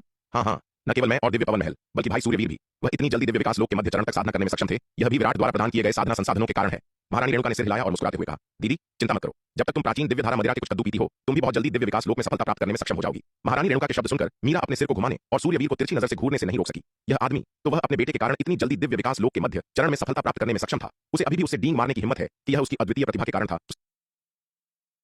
चीज सुनकर सूर्यवीर अविश्वसनीय रूप से शर्मिंदा महसूस कर रहा था। अगर यह उसका बेटा विराट उसकी पत्नी से शिकायत कर रहा होता तो वह अभी भी अपने पिता के अधिकार को बनाए रख सकता था और उसे चेतावनी दे सकता था। लेकिन चूंकि यह रेणुका थी, वह असहाय था। विराट, यहाँ क्या हो रहा है? मुझे विस्तार से बताओ। मीरा अपने बेटे की ओर मुड़ी और कहा। वह खुद को अपने बेटे को समझने में असमर्थ पा रही थी। शुरू में वह उसे 100 साल से भी कम समय में महान क्षेत्र के अंतिम चरण तक पहुंचते देखकर बहुत खुश थी। उसे एक दुर्लभ मार्शल आर्ट विलक्षण मान रही थी। लेकिन अब ऐसा लग रहा था कि उसके बेटे का रहस्य उसकी उम्मीदों से कहीं अधिक था। यहाँ तक कि सूर्यवीर का दिव्य विकास लोक के मध्य चरण तक पहुंचना उसके बेटे से संबंधित था। इसके अलावा यह देखते हुए कि दिव्य पवन महल ने इतने कम समय में 20 दिव्य विकास लोक विशेषज्ञों को तैयार किया था, ऐसा लग रहा था कि उसके बेटे के पास दिव्य विकास लोक विशेषज्ञों का बड़े पैमाने पर उत्पादन करने की क्षमता थी। यह क्षमता वास्तव में आश्चर्यजनक थी। मां, इन चीजों को कम समय में समझाया नहीं जा सकता। एक बार जब हम वापस आ जाएंगे तो आप स्वाभाविक रूप से और समझेंगे, विराट ने मुस्कुराते हुए कहा। ठीक है। विराट के शब्द सुनकर मीरा केवल सहमति में सिर हिला सकती थी। अपने पति, बेटे और सबसे अच्छी दोस्त के साथ मीरा जयपाल परिवार के क्षेत्र के बाहर की ओर उड़ी। जयपाल परिवार के क्षेत्र के बाहर आकाश में उसने तलवार संप्रदाय, दिव्य पवन महल और कनिष्क संघ के कुल 30 दिव्य विकास लोक विशेषज्ञों को देखा। इस दृश्य को देखकर मीरा एक बार फिर बहुत हैरान हुई। कोई आश्चर्य नहीं कि जयपाल परिवार ने इस बार इतनी आसानी से सूर्यवीर को उसे उस गुफा से बाहर ले जाने दिया। इतनी शक्तिशाली सेना का सामना करते हुए यदि जयपाल परिवार नष्ट नहीं होना चाहता था तो उनके पास सूर्यवीर की मांगों को मानने के अलावा कोई विकल्प नहीं था। इन पिछले कुछ दशकों में वास्तव में क्या हुआ था? उसके पति और बेटे ने वास्तव में इतनी शक्तिशाली सेना विकसित कर ली थी। मीरा, प्रमुख जयपाल और एल्डर योगेश्वर जो वहां इंतजार कर रहे थे, ने तुरंत मीरा का मुस्कुराहट के साथ स्वागत किया जब उन्होंने उसे बाहर आते देखा। मीरा ने अपने पिता प्रमुख जयपाल की ओर देखा, लेकिन उन्हें नजरअंदाज कर दिया। इसके बजाय उसने अपने दूसरे चाचा एल्डर योगेश्वर को प्रणाम किया और पुकारा, दूसरे चाचा। मीरा, तुम्हारे परिवार के पुनर्मिलन पर बधाई। एल्डर योगेश्वर ने मुस्कुराते हुए बधाई दी। धन्यवाद दूसरे चाचा। मीरा ने फिर से सिर झुकाया। सूर्यवीर, मीरा के साथ अच्छा व्यवहार करना, अन्यथा अगर मुझे पता चला कि मीरा के साथ गलत किया गया है तो भले ही तुम अब मुझसे ज्यादा मजबूत हो, मैं फिर भी तुम्हारे पीछे आऊंगा। एल्डर योगेश्वर सूर्यवीर की ओर मुड़े और कहा, चिंता मत कीजिए एल्डर योगेश्वर, मैं करूंगा। सूर्यवीर ने सिर झुकाया और कहा। वह एल्डर योगेश्वर का बहुत सम्मान करता था। आखिरकार वह न केवल मीरा के दूसरे चाचा थे, बल्कि एल्डर योगेश्वर ने उनके रिश्ते में भी बहुत मदद की थी। जब जयपाल और ठाकुर परिवारों ने उन्हें मारने के लिए लोगों को भेजा था तो यह एल्डर योगेश्वर ही थे जिन्होंने तेजस जयपाल को उन्हें पहले से चेतावनी देने के लिए भेजा था, जिससे उन्हें तैयारी करने का मौका मिला। इसलिए सूर्यवीर हमेशा एल्डर योगेश्वर का आभारी था। दूसरे चाचा, मैं जा रही हूँ। मीरा ने एल्डर योगेश्वर को प्रणाम किया और अलविदा कहा। ठीक है, सुरक्षित यात्रा हो। एल्डर योगेश्वर ने हाथ हिलाया और कहा। एल्डर योगेश्वर को विदा करने के बाद मीरा ने अपने पिता प्रमुख जयपाल पर एक नजर डाली और पीछे मुड़कर देखे बिना चली गई। मीरा और सूर्यवीर और अन्य लोगों की प्रस्थान करने वाली आकृतियों को देखते हुए एल्डर योगेश्वर की आंखों में एक जटिल भाव चमक उठा। बड़े भाई, क्या आप मीरा और अन्य लोगों को सच बताने की योजना नहीं बना रहे हैं? एल्डर योगेश्वर अपने भाई प्रमुख जयपाल की ओर मुड़े और पूछा। वह और प्रमुख जयपाल एक ही मां के भाई थे और स्वाभाविक रूप से वह अपने भाई को अपनी बेटी और दामाद के सामने इतना शर्मिंदा नहीं देखना चाहते थे। इन वर्षों में उन्होंने वह सब कुछ देखा था जो प्रमुख जयपाल ने गुप्त रूप से मीरा के लिए किया था। वे बहुत अच्छी तरह जानते थे कि प्रमुख जयपाल मीरा की स्थिति में हाथ पर हाथ धरे नहीं बैठे थे, लेकिन जयपाल परिवार के मुखिया के रूप में और पहले एल्डर महेंद्र द्वारा नियंत्रित होने के कारण वह खुले तौर पर कई चीजें नहीं कर सकते थे। जिस कारण मीरा उस समय जयपाल परिवार से भागने में सक्षम थी, वह इसलिए था क्योंकि प्रमुख जयपाल ने गुप्त रूप से उसकी मदद की थी। अन्यथा उस समय मीरा की ताकत के साथ वह पहले एल्डर महेंद्र की नजरों से कैसे बच सकती थी। जब सूर्यवीर का पीछा जयपाल और ठाकुर परिवारों के योद्धाओं की संयुक्त सेना द्वारा किया जा रहा था, प्रमुख जयपाल ने सबसे महत्वपूर्ण क्षण में व्यक्तिगत रूप से हस्तक्षेप किया, सूर्यवीर पर हमला करने का इरादा किया, जबकि तौर पर वह सूर्यवीर को निशाना बना रहे थे। वास्तव में वह इस बहाने का उपयोग दिवाकर को हस्तक्षेप करने का बहाना देने के लिए कर रहे थे। आखिरकार जब जयपाल और ठाकुर परिवारों ने सूर्यवीर का शिकार करने के लिए दिव्य विकास लोक से नीचे के योद्धाओं को लामबंद किया, तो दिवाकर आसानी से हस्तक्षेप नहीं कर सकते थे, क्योंकि यह अनिवार्य रूप से सूर्यवीर और जयपाल और ठाकुर परिवारों के बीच एक व्यक्तिगत झगड़ा था। हालांकि जब प्रमुख जयपाल ने हस्तक्षेप किया तो स्थिति काफी बदल गई, क्योंकि प्रमुख जयपाल दिव्य विकास लोक के मध्य चरण के एक शक्तिशाली विशेषज्ञ थे। प्रमुख जयपाल एक मध्य चरण दिव्य विकास लोक विशेषज्ञ के लिए दांव संघ के दांव पुत्र सूर्यवीर पर हमला करना स्पष्ट रूप से कमजोर को धमकाने का कार्य था। इसलिए दिवाकर तुरंत अपने दिव्य चेतना अवतार के साथ नीचे उतरे, प्रमुख जयपाल को रोका और मामले में हस्तक्षेप करने के लिए इसका बहाने के रूप में उपयोग किया। यह ठीक दिवाकर के हस्तक्षेप के कारण था कि सूर्यवीर अंततः मौत से बच गया, अन्यथा सूर्यवीर की शुरुआती ताकत को देखते हुए ठाकुर और जयपाल परिवारों के इतने सारे विशेषज्ञों की खोज से बचना बेहद मुश्किल होता। मीरा के पकड़े जाने के बाद एल्डर महेंद्र और उसके साथियों ने उसे कड़ी सजा देने का इरादा किया, यहां तक कि पारिवारिक कानून को बनाए रखने के लिए उसे मृत्युदंड भी देना चाहा। अंत में यह प्रमुख जयपाल ही थे जिन्होंने मीरा को बचाने के लिए हस्तक्षेप किया और उसके जीवन के बदले में जयपाल परिवार के सुरक्षात्मक व्यूह के नियंत्रण केंद्र का आदान प्रदान किया। यह कहा जा सकता है कि प्रमुख जयपाल ने मीरा और सूर्यवीर के लिए अपनी शक्ति के भीतर सब कुछ किया था। हालांकि उन्होंने जो कुछ भी किया उसके बावजूद प्रमुख जयपाल ने कभी मीरा से इसका उल्लेख नहीं किया। इसलिए मीरा हमेशा मानती रही कि उसके पिता हाथ पर हाथ धरे बैठे रहे और उसकी मदद करने में असफल रहे, और इस प्रकार सच्चाई से अनजान उसने प्रमुख जयपाल के प्रति गहरा असंतोष पाल लिया। भूल जाओ कहने के लिए क्या है, जब तक मीरा खुश है बस यही मायने रखता है। प्रमुख जयपाल ने अपना हाथ लापरवाही से लहराया। इसके अलावा उसके पिता के रूप में मैं अपनी बेटी की रक्षा करने में शक्तिहीन था, इसलिए यह, लेकिन आपके पास कई चीजें आपके नियंत्रण से बाहर थीं। आपने जो कुछ भी किया वह किया। एल्डर योगेश्वर मदद नहीं कर सके, लेकिन कहा। वह बहुत अच्छी तरह जानते थे कि उनके बड़े भाई ने इन वर्षों में मीरा के लिए कितना सहा और कष्ट उठाया था। जयपाल परिवार के मुखिया के रूप में उन्हें एल्डर महेंद्र द्वारा अपमान सहने के लिए मजबूर होना पड़ा था। ठीक है, मुझे इसकी परवाह नहीं है, तो तुम्हें क्यों होनी चाहिए? प्रमुख जयपाल ने उनकी ओर देखा और चिढ़कर कहा, यह ऐसा है जैसे सम्राट चिंतित नहीं है लेकिन मंत्री है। इसके साथ प्रमुख जयपाल ने एल्डर योगेश्वर को नजरअंदाज कर दिया और जयपाल परिवार के क्षेत्र में लौट आए। आज की घटना के बाद जयपाल परिवार में अभी भी कई चीजें थीं जिनसे उन्हें निपटने की जरूरत थी। वह बूढ़ा एल्डर महेंद्र सूर्यवीर से उस तलवार का वार लेने के बाद शायद ठीक होने में कम से कम कई साल लगाएगा। इस अवसर का लाभ उठाते हुए उन्हें पूरे जयपाल परिवार को पूरी तरह से साफ करने की आवश्यकता थी। पहले अपनी बेटी के प्रभाव के कारण वह एल्डर महेंद्र को बहुत अधिक नाराज करने का जोखिम नहीं उठा सकते थे, इस प्रकार काफी अपमान सहना पड़ा। लेकिन अब उनके पास कम बाधाएं थीं। वे पारिवारिक एल्डर जो पहले एल्डर महेंद्र पर निर्भर थे उनसे निपटा जाना चाहिए और उन्हें दंडित किया जाना चाहिए। जहां तक कि क्या वे दिव्य विकास लोक के विशेषज्ञ थे, प्रमुख जयपाल को अब कोई परवाह नहीं थी। दिव्य पवन महल से इतने सारे दिव्य विकास लोक विशेषज्ञों को उभरते देखने के बाद प्रमुख जयपाल को यकीन था कि सूर्यवीर और उसके बेटे के पास दिव्य विकास लोक विशेषज्ञों का बड़े पैमाने पर उत्पादन करने का कोई साधन है। जयपाल परिवार की इस आंतरिक सफाई के बाद भले ही कुछ दिव्य विकास लोक विशेषज्ञ खो जाएं, वह बस एल्डर योगेश्वर से दक्षिणी महाद्वीप में अपनी बेटी से अपने परिवार का समर्थन करने के लिए विनती करवा सकते थे। यदि सूर्यवीर और उसका बेटा जयपाल परिवार के लिए कुछ संसाधन छोड़ने को तैयार होते तो वे शायद जल्दी से बड़ी संख्या में दिव्य विकास लोक विशेषज्ञों का उत्पादन कर सकते थे। दिव्य पवन महल इतनी कमजोर नींव वाला संप्रदाय सूर्यवीर और उसके बेटे के समर्थन से केवल कुछ दशकों में तेजी से उठने में सक्षम था। उनके जयपाल परिवार की नींव दिव्य पवन महल की तुलना में कहीं अधिक मजबूत है। पर्याप्त संसाधनों के साथ जयपाल परिवार निश्चित रूप से दिव्य पवन महल की तुलना में और भी तेजी से विकसित होगा। जहां तक कि क्या उनकी बेटी मीरा अपने परिवार का समर्थन करेगी, प्रमुख जयपाल को ऐसी कोई चिंता नहीं थी। वह अपनी बेटी के व्यक्तित्व को बहुत अच्छी तरह जानता था। भले ही मीरा वर्तमान में उसके प्रति अमित्र लग रही हो, वह अभी भी उसका पिता था। थोड़ी देर बाद वह स्वाभाविक रूप से अपनी नाराजगी छोड़ देगी। एल्डर योगेश्वर ने अपने भाई की प्रस्थान करती आकृति को देखा और अपना सिर हिलाने से नहीं रोक सके। लाचारी की भावना महसूस कर रहे थे। ऐसा लगता है कि उसे दक्षिणी महाद्वीप जाने और मीरा को सच बताने का अवसर खोजना होगा। वह उन्हें हमेशा के लिए अलग होते नहीं देख सकता था। दक्षिणी महाद्वीप मीरा, सूर्यवीर और विराट के पीछे पीछे टेलीपोर्टेशन व्यू के माध्यम से तलवार संप्रदाय पहुंची। जब उसने अपने सामने बेहद समृद्ध दक्षिणी महाद्वीप देखा तो मीरा को अपनी आंखों पर विश्वास नहीं हुआ। क्या यह वह पौराणिक संसाधनों की कमी वाला दूरस्थ और वीरान जगह है? क्या दूरस्थ और वीरान जगह शब्द के बारे में कोई गलतफहमी है? दक्षिणी महाद्वीप की समृद्धि उसके जयपाल परिवार जैसे 3 प्राचीन कुलीन परिवारों से भी कहीं अधिक है। गगनचुंबी शहर, अनगिनत शक्तिशाली योद्धा और शांतिपूर्ण और स्थिर वातावरण पूरे दक्षिणी महाद्वीप को धरती पर स्वर्ग जैसा बनाते हैं। उसके दिमाग में सबसे सुंदर मार्शल आर्ट पवित्र भूमि ऐसी ही दिखनी चाहिए। जैसे जैसे वह दक्षिणी महाद्वीप में बसी और तलवार संप्रदाय के बारे में उसकी समझ गहरी हुई, वह और अधिक विस्मयकारी हो गई। खासकर जब विराट ने उसे अनंत परम मीनार के दूसरे स्तर में खींचा तो मीरा सदमे से अवाक रह गई। अपने पूरे जीवन में उसने कभी भी इतना अद्भुत और उन्नत जादुई खजाना नहीं देखा था, न ही इसके बारे में सुना था। कोई आश्चर्य नहीं कि उसके बेटे और पति ने इतनी बड़ी सफलता हासिल की थी और इतनी शक्तिशाली सेना बनाई थी। पता चला कि उसके बेटे के पास ऐसा स्वर्ग को ललकारने वाला खजाना था। अनंत परम मीनार की अद्भुत और स्वर्ग विरोधी शक्ति को देखने के बाद मीरा अब तलवार संप्रदाय में होने वाली किसी भी बात से हैरान नहीं थी। आखिरकार उसके बेटे के पास अनंत परम मीनार जैसा सर्वोच्च खजाना था। तलवार संप्रदाय में जो हो सकता था उसमें क्या आश्चर्यजनक था। अपने बेटे की जबरदस्त उपलब्धियों को देखकर मीरा खुशी और संतुष्टि से भर गई। उसके पास सूर्यवीर जैसा शूरवीर और धर्मी पति था, महारानी रेणुका जैसी अच्छी बहन थी और विराट जैसा अच्छा बेटा था। उसका जीवन पहले से ही पूरा था, उसकी कोई अन्य इच्छा नहीं थी। यह सुनकर कि मीरा दक्षिणी महाद्वीप लौट आई है, निहारिका, शुभांगी, चंपा, शालिनी, यामिनी, जनरल रिया और अन्य लोग अपना सम्मान देने आए। ये महिलाएं मीरा के सामने सभी अविश्वसनीय रूप से आज्ञाकारी युवा पत्नियों की तरह व्यवहार करती थीं, जैसे कि उग्र बाघिनों का एक समूह तुरंत अविश्वसनीय रूप से विनम्र बिल्ली के बच्चों में बदल गया हो। प्रत्येक उसे खुश करने की पूरी कोशिश कर रही थी। यहाँ तक कि जनरल रिया, एक बर्फ की रानी, ने असामान्य रूप से एक सौम्य मुस्कान पहनी थी। एक ऐसा दृश्य जिसने विराट को पूरी तरह से आश्चर्यचकित कर दिया। यहाँ तक कि उसकी उपस्थिति में भी जनरल रिया ने कभी ऐसी कोमलता नहीं दिखाई थी। अविश्वसनीय रूप से आज्ञाकारी बहुओं के इस समूह को देखकर मीरा खुशी से झूमने से नहीं रोक सकी और जब उसने अपनी पोती वान्या को देखा तो मीरा और भी खुश थी। दादी, वान्या ने एक अविश्वसनीय रूप से आज्ञाकारी मुद्रा अपनाई, लगातार मीरा की खुशामद कर रही थी। अच्छी बच्ची, छोटी वान्या। मीरा ने हाथ बढ़ाया और उसके छोटे सिर को सहलाया, स्नेह से भरे चेहरे के साथ कहा। वान्या मीरा की बाहों में दुबक गई, बहुत खुश थी। अब उसके दादा के उसके समर्थन और उसकी दादी के समर्थन के साथ वह तलवार संप्रदाय में निडर हो सकती थी। यहाँ तक कि उसके पिता विराट भविष्य में उसे नियंत्रित करने में शक्तिहीन होंगे। उसने सुना था कि उसकी दादी जयपाल परिवार से आई थी, जो 3 प्राचीन कुलीन परिवारों में से एक था। ऐसा लग रहा था कि उसे जयपाल परिवार को अपने वान्या गठबंधन में शामिल करने का रास्ता खोजना होगा, जिससे यह और भी मजबूत हो सके। मीरा के दक्षिणी महाद्वीप लौटने के बाद विराट ने बड़ी मात्रा में तीसरे संस्करण के नागदंत चावल, प्राचीन महाद्वीप का झरने का पानी, प्राचीन महाद्वीप की विशाल मछलियां और सभी प्रकार के दुर्लभ और कीमती प्राकृतिक खजाने बाहर निकाले और दक्षिणी महाद्वीप में एक भव्य दावत का आयोजन किया। जुबैदा ने भी लगन से काम किया, व्यक्तिगत रूप से कीमती गोलियों और प्राचीन दिव्य धारा मदिरा के बैचों को परिष्कृत किया, जिन्हें दावत में व्यंजनों के रूप में परोसा गया। निहारिका, शुभांगी, शालिनी और यामिनी के विपरीत जो मीरा को बहुओं के रूप में खुश करना चाहती थीं, उसे अभी भी मीरा को अपनी भावनाओं को दिखाने की आवश्यकता थी। यह दावत अंततः समाप्त होने से पहले पूरे 1 महीने तक चली। मध्य महाद्वीप के पश्चिमी भाग में ठाकुर परिवार के निवास पर ठाकुर परिवार के मुखिया ठाकुर विक्रमादित्य और युवा मालिक ठाकुर वीरेंद्र प्रताप यह सुनकर क्रोधित थे कि सूर्यवीर मीरा को जयपाल परिवार से ले गया था। विशेष रूप से युवा मालिक ठाकुर वीरेंद्र प्रताप, जिन्होंने खबर मिलते ही तुरंत अपने आवाज में तोड़फोड़ की। हालांकि वह कितना भी क्रोधित क्यों न हो, वह असहाय होकर क्रोधित होने के अलावा कुछ नहीं कर सकता था। सूर्यवीर की ताकत अब उसकी पहुंच से बहुत दूर थी। न केवल वह उसका मुकाबला नहीं कर सकता था, बल्कि उसके पिता ठाकुर परिवार के मुखिया ठाकुर विक्रमादित्य भी अब सूर्यवीर का मुकाबला नहीं कर सकते थे। इसके अलावा तलवार संप्रदाय में न केवल सूर्यवीर एक शक्तिशाली व्यक्ति के रूप में था, बल्कि बड़ी संख्या में दिव्य विकास लोक के विशेषज्ञ भी थे। तलवार संप्रदाय में दिव्य विकास लोक विशेषज्ञों की संख्या ठाकुर परिवार के सभी दिव्य विकास लोक विशेषज्ञों की संयुक्त संख्या से कहीं अधिक है। तलवार संप्रदाय की वर्तमान ताकत को देखते हुए ठाकुर परिवार को आभारी होना चाहिए कि वे उन्हें परेशान नहीं करते। वे तलवार संप्रदाय और सूर्यवीर को उकसाने की हिम्मत नहीं करेंगे। तलवार संप्रदाय और सूर्यवीर की तो बात ही छोड़िए, यहां तक कि जयपाल परिवार भी भविष्य में ठाकुर परिवार से बचेगा। पहले ठाकुर परिवार का इरादा एल्डर महेंद्र के माध्यम से जयपाल परिवार को नियंत्रित करने का था, लेकिन अब सूर्यवीर और तलवार संप्रदाय के इतने शक्तिशाली होने के साथ प्रमुख जयपाल के पास इतना मजबूत समर्थन है और संभवतः अब वह ठाकुर परिवार से नहीं डरेंगे। पिताजी, हम दाव संघ के अध्यक्ष और संप्रदाय के साथ सेना में क्यों नहीं शामिल हो जाते? ठाकुर वीरेंद्र प्रताप ने अपनी लाल आंखों के साथ ठाकुर विक्रमादित्य से कहा। पहले हालांकि ठाकुर परिवार और दाव संघ के अध्यक्ष और संप्रदाय को एक ही खेमे में माना जाता था, लेकिन ठाकुर परिवार 3 प्राचीन परिवारों में से एक के रूप में अभी भी उच्च स्तर का गौरव बनाए रखता था और पूरी तरह से दाव संघ के अध्यक्ष और संप्रदाय के साथ खुद को संरेखित नहीं करता था, बल्कि काफी स्वतंत्रता बनाए रखता था। आखिरकार ठाकुर परिवार की ताकत के साथ उन्हें किसी अन्य शक्ति पर निर्भर रहने की आवश्यकता नहीं थी। लेकिन अब सूर्यवीर और तलवार संप्रदाय द्वारा इस स्थिति में मजबूर किए जाने के बाद अकेला ठाकुर परिवार अब तलवार संप्रदाय का मुकाबला करने में सक्षम नहीं था। ठीक है, ठाकुर वीरेंद्र प्रताप के शब्द सुनकर ठाकुर विक्रमादित्य ने सिर हिलाया और कहा, अब जब तलवार संप्रदाय इतना शक्तिशाली था तो ठाकुर परिवार केवल दाव संघ के अध्यक्ष और संप्रदाय के साथ सेना में शामिल होकर ही इससे निपट सकता था। बिना किसी हिचकिचाहट के ठाकुर विक्रमादित्य ने तुरंत स्थान को चीर दिया और तलवार संप्रदाय से निपटने के लिए सेना में शामिल होने पर चर्चा करने के लिए दाव संघ और संप्रदाय के वर्तमान नेता एल्डर चंद्रिका को खोजने के लिए अपने दिव्य चेतना अवतार को दाव संघ मुख्यालय भेजा। दक्षिणी महाद्वीप, जबकि सूर्यवीर, मीरा, महारानी रेणुका, विराट, यामिनी, चंपा और वान्या का परिवार एक रात्रि भोज पार्टी कर रहा था। दक्षिणी महाद्वीप के आकाश में अचानक एक स्थानिक दरार खुल गई और दिवाकर का दिव्य चेतना अवतार स्थानिक दरार से बाहर निकल आया। दक्षिणी महाद्वीप में पहुंचने पर दिवाकर का दिव्य चेतना अवतार चमका और विराट के निवास पर दिखाई दिया। अध्यक्ष दिवाकर, क्या दुर्लभ मेहमान है, आज आपको यहाँ क्या लाया है? सम्मानित अतिथि।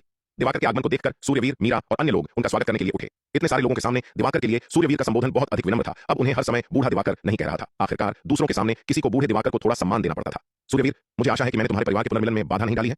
दिवाकर ने चल रही दावत पर एक नजर डाली और मुस्कुराते हुए कहा, नहीं नहीं अध्यक्ष दिवाकर, आप क्या कह रहे हैं? मैं किसी भी समय अध्यक्ष दिवाकर जैसे सम्मानित अतिथि का स्वागत करता हूं। सूर्यवीर ने मुस्कुराते हुए कहा, यह अच्छा है। अगर मैंने आपके परिवार के पुनर्मिलन में बाधा डाली होती तो मुझे बहुत खेद होता। दिवाकर ने मुस्कुराते हुए कहा। अध्यक्ष दिवाकर, इस क्षण मीरा ने भी आगे बढ़कर दिवाकर को प्रणाम किया।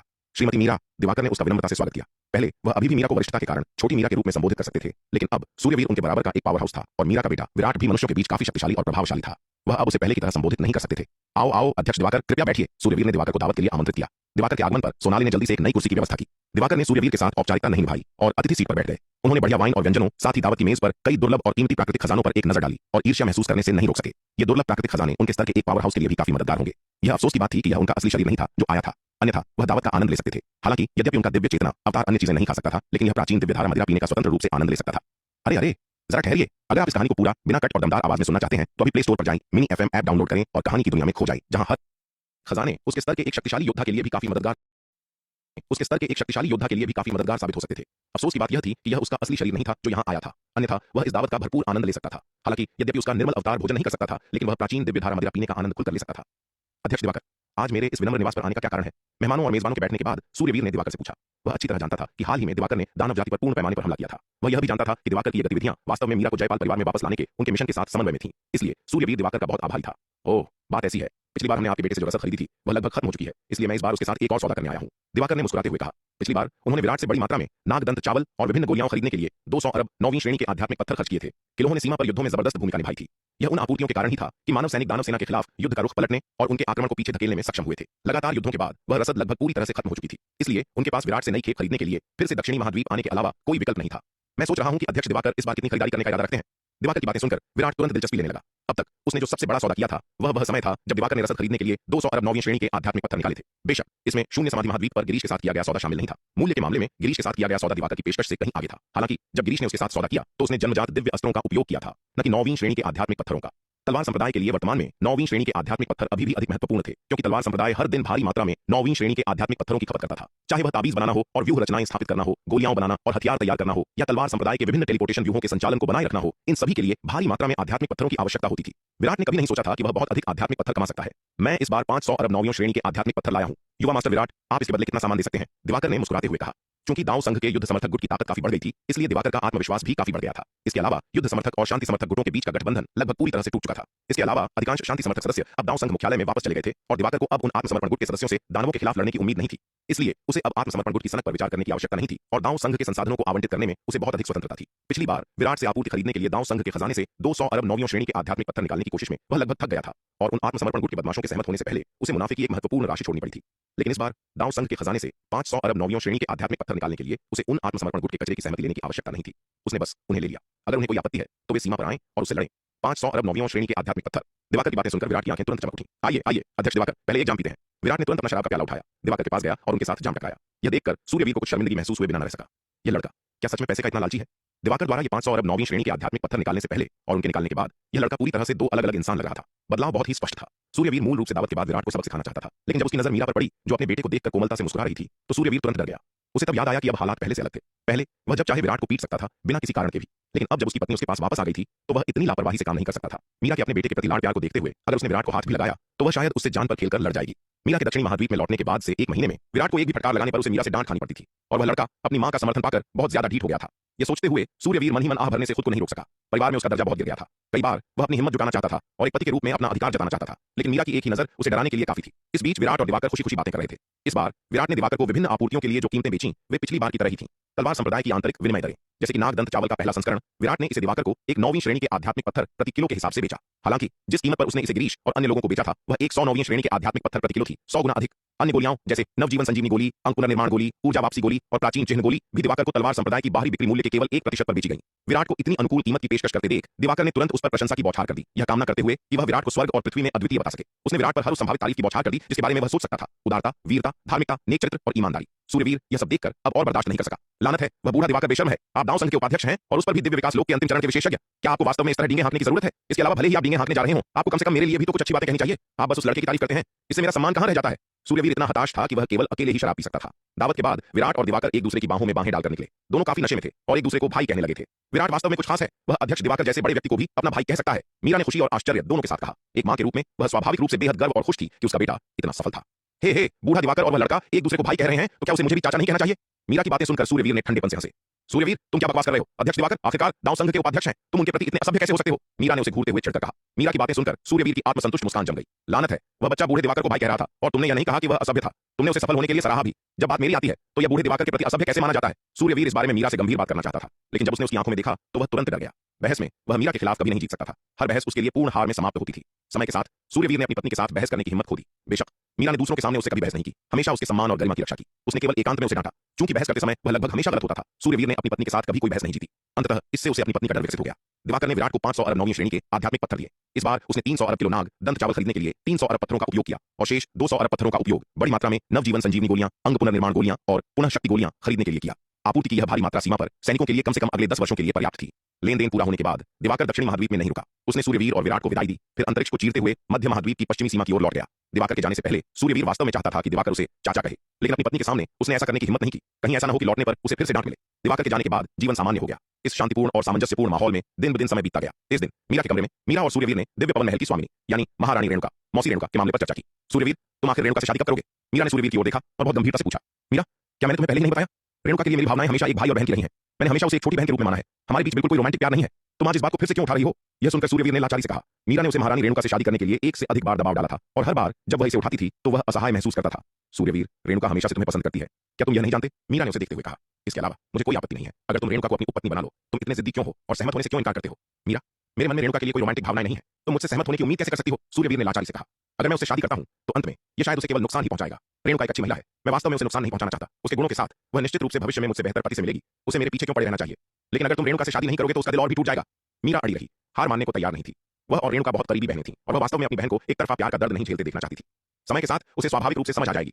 सूर्यवीर ने सिर हिलाया और कहा, वह पहले से ही एक दिव्य विकास लोक विशेषज्ञ है। उसकी उम्र में वह अभी भी बहुत छोटी है, जिसके सामने अनगिनत साल है। एक बार जब वह एक व्यापक दुनिया देखेगी तो एक दिन उसे अपना सच्चा प्यार मिल जाएगा। कमरे के बाहर आंगन में महारानी रेणुका ने अंदर दोनों के बीच की बातचीत सुनी। उसकी खूबसूरत आंखों में उदासी की एक झलक दिखाई दी। वह मीरा की बहुत आभारी थी, यह जानकर कि मीरा ने सूर्यवीर से एक से अधिक बार उसका उल्लेख किया था। इसके अलावा उसकी वजह से मीरा और सूर्यवीर ने एक से अधिक बार बहस की थी, लेकिन दुर्भाग्य से सूर्यवीर इस मामले पर कभी नहीं डिगा, कभी उससे शादी करने के लिए सहमत नहीं हुआ। आज उनकी बातचीत सुनने के बाद महारानी रेणुका पूरी तरह से टूट गई थी। उसने इस रिश्ते को पूरी तरह से छोड़ दिया था, अब कोई उम्मीद नहीं बची थी। महारानी रेणुका ने दुख के साथ कमरे की दिशा में देखा, मुड़ी और उन्हें खोजने अंदर जाए बिना मीरा के निवास से चली गई। कमरे के अंदर सूर्यवीर ने बाहर देखा, उसकी आंखों में अनिच्छा का संकेत था, लेकिन अंततः उसने अपने दिल को कठोर कर लिया और सांत्वना देने के लिए उसके पीछे नहीं भागा। वह महारानी रेणुका के आगमन को महसूस कर सकता था। आखिरकार उसकी ताकत उससे कहीं अधिक थी, जबकि उसके शब्द मीरा के लिए थे, उनमें से आधे कमरे के बाहर खड़ी महारानी रेणुका के लिए भी थे। सूर्यवीर, तुम क्या देख रहे हो? सूर्यवीर के चेहरे के भाव देखकर मीरा ने अप्रसन्न होकर कहा। मैं तुमसे बात कर रही थी, तुम्हारा ध्यान कहां भटक गया? मीरा केवल अर्धचरण दिव्य विकास लोक में थी और उसने कमरे के बाहर महारानी रेणुका की उपस्थिति पर ध्यान भी नहीं दिया था। इसलिए वह इस बात से अनजान थी कि सूर्यवीर के साथ उसकी बातचीत महारानी रेणुका ने पूरी तरह से सुनी थी।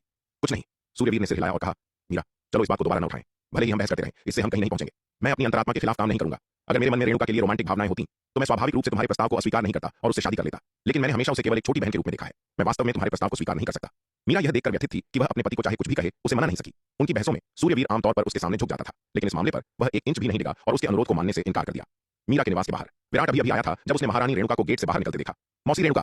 महारानी रेणुका को देखकर विराट जल्दी से उनका अभिवादन करने के लिए आगे बढ़ा, लेकिन इस बार महारानी रेणुका ने उसकी ओर देखा भी नहीं, सिर नीचे करके आगे बढ़ती रही। उन्हें इतना व्याकुल देखकर विराट को जिज्ञासा महसूस हुए बिना न रह सकी और उसने सावधानी से फिर पुकारा, मौसी रेणुका क्या हुआ? विराट के शब्द सुनकर महारानी रेणुका ने अंततः उसकी ओर देखा। जब विराट ने महारानी रेणुका की आंखें देखी तो उसका दिल धक से रह गया। वे खूबसूरत आंखें दुख, हानि, उदासी और अकेलेपन से भरी थीं। उन आंखों को देखकर विराट चौंक गया। मौसी रेणुका को क्या हुआ? वह अचानक ऐसी क्यों हो गई? क्या ऐसा हो सकता है कि उनका उसके माता पिता के साथ झगड़ा हुआ हो? विराट पर एक नजर डालने के बाद महारानी रेणुका ने अपना सिर नीचे कर लिया और चली गई। उस उजाड़, अकेली और नाजुक आकृति को देखकर विराट को दया का एक झटका लगा। हालांकि विराट को सांत्वना देने के लिए दौड़ने की हिम्मत नहीं हुई। यह उनके बड़ों का मामला था और एक कनिष्ठ के रूप में वह हस्तक्षेप करने की हिम्मत कैसे कर सकता था? विराट जल्दी से अपनी मां के निवास में गया। वह अपने माता पिता से पूछना चाहता था कि मौसी रेणुका को क्या हुआ है।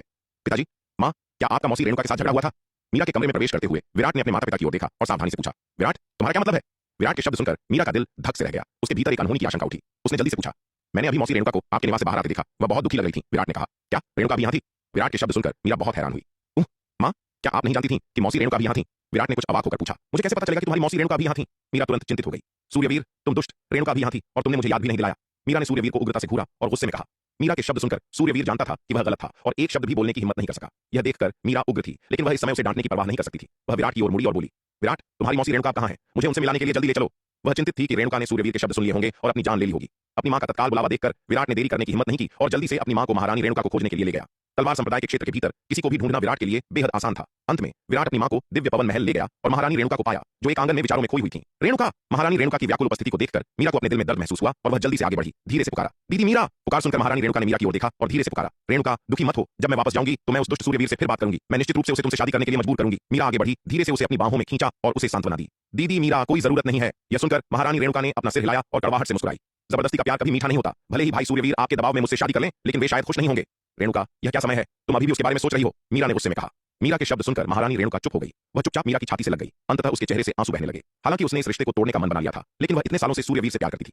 अचानक इसे खत्म करने का फैसला करना इतना आसान नहीं था। हालांकि इस समय मीरा अभी भी उसके साथ थी। उसके पास भरोसा करने के लिए कोई था जो उसे अपनी भावनाओं को बाहर निकालने के लिए एक आउटलेट और जगह दे रहा था। महारानी रेणुका को चुपचाप रोते देख मीरा को दया का एक झटका लगा।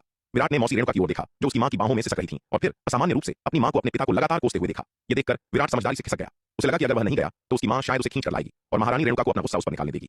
भागने के बाद विराट और उसका निर्मल अवतार छिप गए। उसे डर था कि उसके पिता सूर्यवीर भी उसे बलि का बकरा बना सकते हैं। उसके पिता के व्यक्तित्व को देखते हुए इसकी बहुत अधिक संभावना थी। उसके पिता उसकी मां के सामने कायर थे, लेकिन जब उसे पीटने की बात आती थी तो वे पीछे नहीं हटते थे। विराट फिर से प्रकट होने से पहले पूरे 1 महीने तक छिपा रहा। तब तक मीरा की मदद से महारानी रेणुका की स्थिति में काफी सुधार हुआ था। हालांकि वह अभी भी कुछ उदास थी, लेकिन कम से कम वह अब पहले की तरह टूटी हुई नहीं थी। इस घटना के बाद महारानी रेणुका ने इस अभिशप्त एक तरफा प्यार को जारी न रखने का मन बना लिया। उन्होंने अपना सारा समय और ऊर्जा साधना और दिव्य पवन महल के शिष्यों को प्रशिक्षित करने के लिए समर्पित कर दी। उन्होंने फैसला किया कि वे फिर कभी खुद को रोमांटिक प्यार से नहीं सताएंगी। आखिरकार उनके गुरु के पास अपने पूरे जीवन में कभी कोई दाव साथी नहीं था, और ऐसा ही था। उनके 3 वरिष्ठ चाचा एल्डर विदुषी, एल्डर योगिता और एल्डर नयना भी बिना दाव साथियों के रहते थे और वे ठीक कर रहे थे। अपना मन बनाने और इस मामले को समझने के बाद महारानी रेणुका ने सूर्यवीर का सामना अधिक शांति से करना शुरू कर दिया। चूंकि सूर्यवीर ने हमेशा उनके साथ एक छोटी बहन जैसा व्यवहार किया था, इसलिए वे उनके साथ एक बड़े भाई जैसा व्यवहार करेंगी। यह देखकर कि महारानी रेणुका अंततः अपने खोल से बाहर आ गई थी और अपनी आंतरिक उथल-पुथल को छोड़ दिया था, सूर्यवीर राहत की सांस लिए बिना नहीं रह सका। सच कहूं तो जब उसने पहली बार महारानी रेणुका को उस स्थिति में देखा तो वह बेहद चिंतित था। डर था कि वह इससे उबर नहीं पाएगी और उसका दांव हृदय समझौता कर लेगा। लेकिन अब ऐसा लग रहा था कि रेणुका उसकी कल्पना से कहीं ज्यादा मजबूत थी। हालांकि इस समय के दौरान उसे मीरा द्वारा काफी डांटा गया।